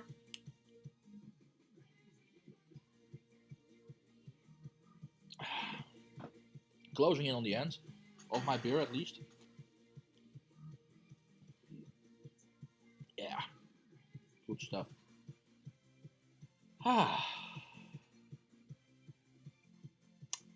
Nice evening. Good evening. Nice interacting with you guys. over in the live chat. We can just interact. Good stuff.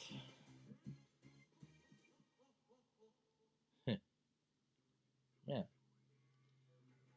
I think Proost. Is that how you pronounce it? Proost? Because that's the way the Dutch pronounce it. Or does it more sound like Proust? And Proust is, well, what someone does who's like laughing. Proust. Something like that. Snickering. Ah, it hasn't glitched once since I restarted the stream. Then this is a healthy connection indeed. Thanks for chiming in, Askir. Good, good. Good stuff. Heh. Ja. Barista. Ah, these are nice. I still have these from the earliest pictures on my Flickr account. They were like December of last year, I think. Ish. I still have a few of those ornaments as well. They're not really ornaments in the as you can hang them from a tree, because you can't. But they're ornaments just as well. So I used them in the pictures with the beers. I didn't even use them this year, but yeah, I still have them. Perhaps next year. Huh. Who knows?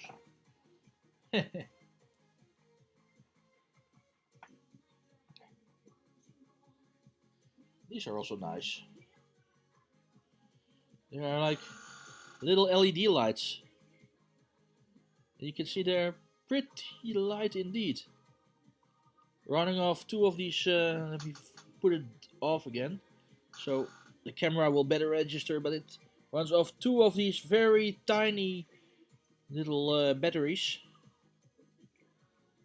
And they cost little to nothing from China, from AliExpress, the Chinese eBay, so to say. Well, eBay.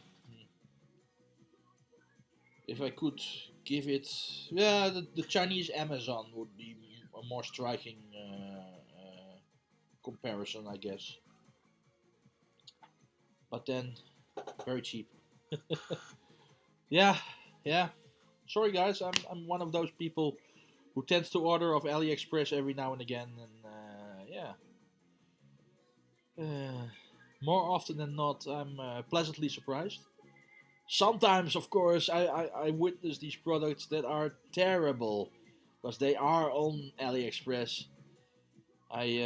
Before I purchase anything, I try to make a well-informed choice. But even I sometimes make mistakes, and yeah, if that happens, I end up with something completely crap. It happens. But these little lights are not one of them. They are actually quite handy. Yeah. AliExpress. Do you ever buy something from China? Or are you someone who doesn't order from that? It's just a principle of yours. Do not order from China. So, how's that for you guys? How do you stand with AliExpress or one of those other Chinese shops? Of course, I mean, there's DX, Deal Extreme. There's the big Alibaba, but they don't really are delivered to consumers though. But sometimes, I guess. But you would need to buy in bulk. But and there's yeah, different of those stores as well. So do you ever buy anything from China, or are you happily shopping local only, or importing only from the non-Chinese countries?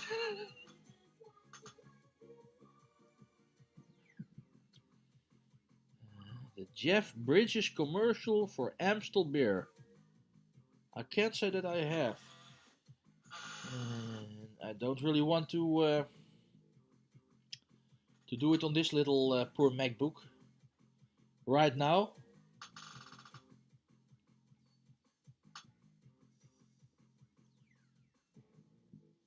Uit zijn jaarschie, yes. Let's see, Jeff Bridges, Amstel. Oh, if I play it, of course, I'll get the copyright notices and all that. You know what? I'll check it out when the live stream ends. I think that's a safer way to do it, Jay.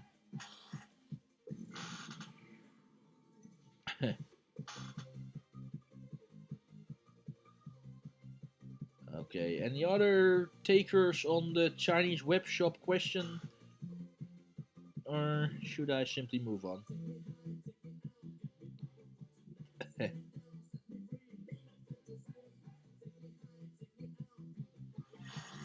got the hiccups. But it was adventurous ride tonight, I guess, with the food and the drinks. So a little bit of a hiccup isn't all that strange.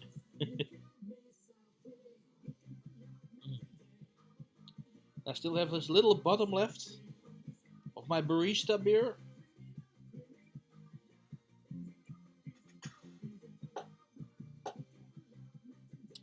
And now I don't. That's it. The barista has left the building. Just like that. Nothing we can do about it. It's gone. She left her little bottle though. Barista. Barista bottle. But, yeah, no more barista to be seen. Aww. Too bad.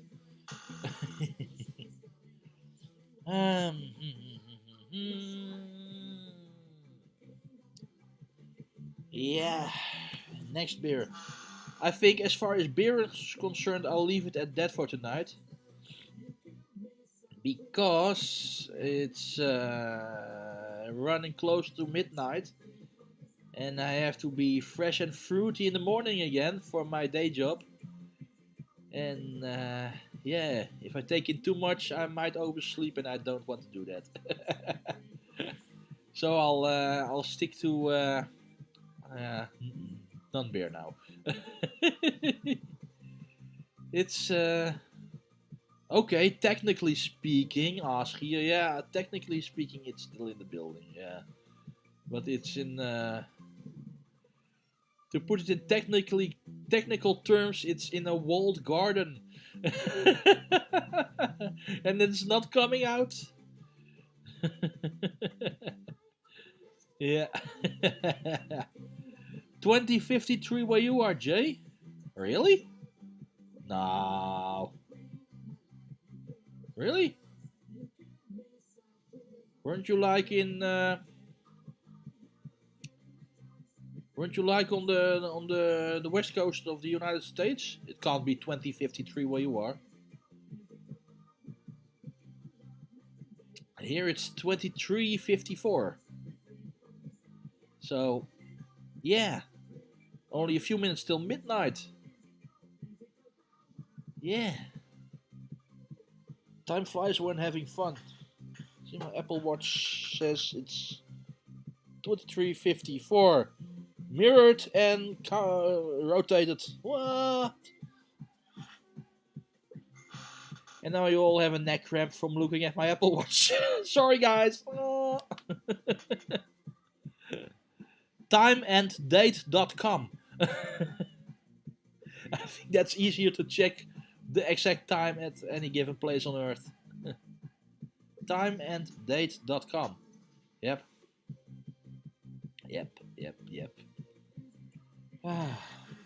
And over the years, you learn more and more of these handy websites.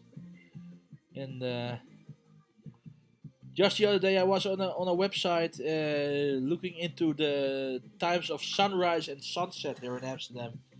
And I learned that on February 20th is the first day we will have the sunset after 6 p.m. local time. So that's the time when we will be seeing a good bit of daylight in the evening after work. Looking forward to that. Yeah. Yeah, I really like the long summer evenings. I'm not one for the short dark winter days.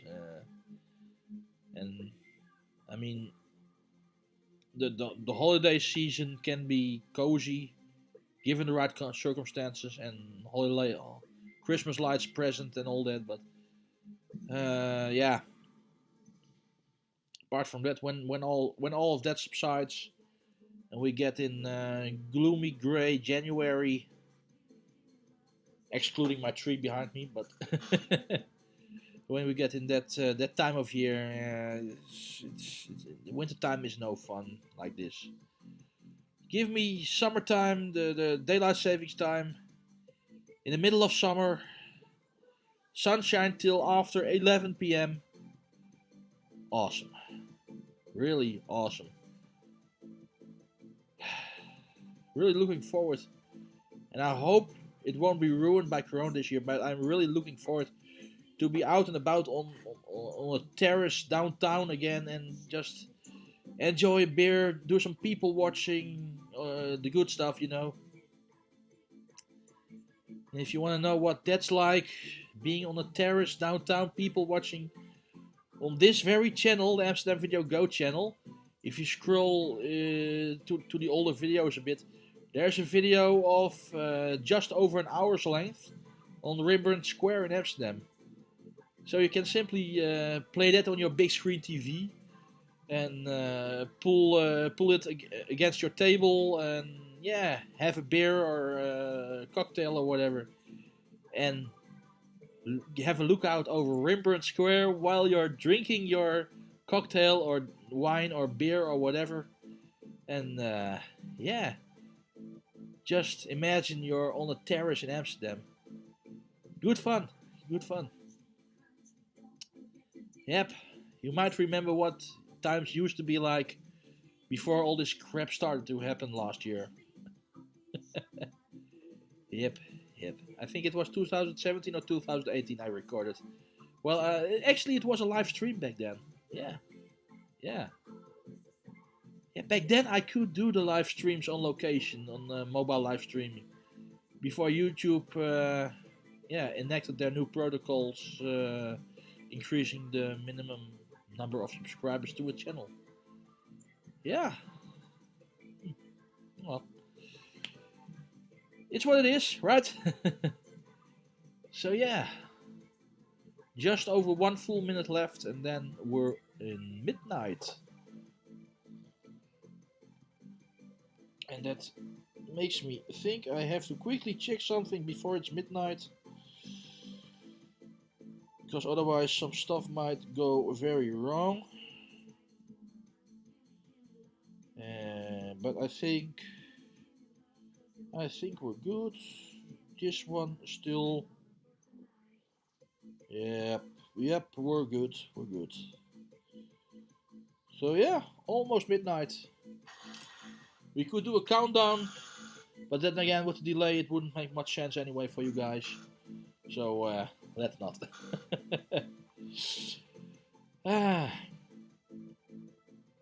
As I'm pretty much out of topics for the night, though, and that won't happen. There won't be new topics emerging in the next 20 seconds. It's perhaps a good time to end today's video, end today's live broadcast, live stream, whatchamacallit. And yeah, call it a day, call it a night. It was a lot of fun doing this. There my Apple Watch just chirped. It's midnight in the Netherlands. Yeah, midnight. But a good time to end this session. Very happy you guys were here with me. It was very enjoyable chatting with you guys and discussing the few topics I had and what more came along. And yeah, this webcam is slow in low light, I guess. Just noticed that. Sorry. This is anyway. Yeah. Oh, it was a good stream. Thanks for keeping us company. Until the next one, Ashley writes. But you're able to read that in the corner anyway. But yeah, thank you, Ashley. I'm glad you liked it, and yeah, it was my pleasure keeping you all company, and I'm very happy you all kept me company as well. Because together we made the stream into what it was, basically. Bit of Q&Aing and a bit of discussion. Good stuff, good stuff. We even had our little troll coming by. Yep, yep. Sometimes. So yeah, it was an eventful evening in that matter of sense. So thanks everyone. Thanks for being here. Thanks for watching. I'll leave you guys with the finale screen, and I hope to see you guys again soon on another live stream here on Amsterdam Video Go. Take care, be safe, be healthy, and enjoy even the smallest things in life to the max. And together, we can make it and get the better times. Hey, cheerio guys! V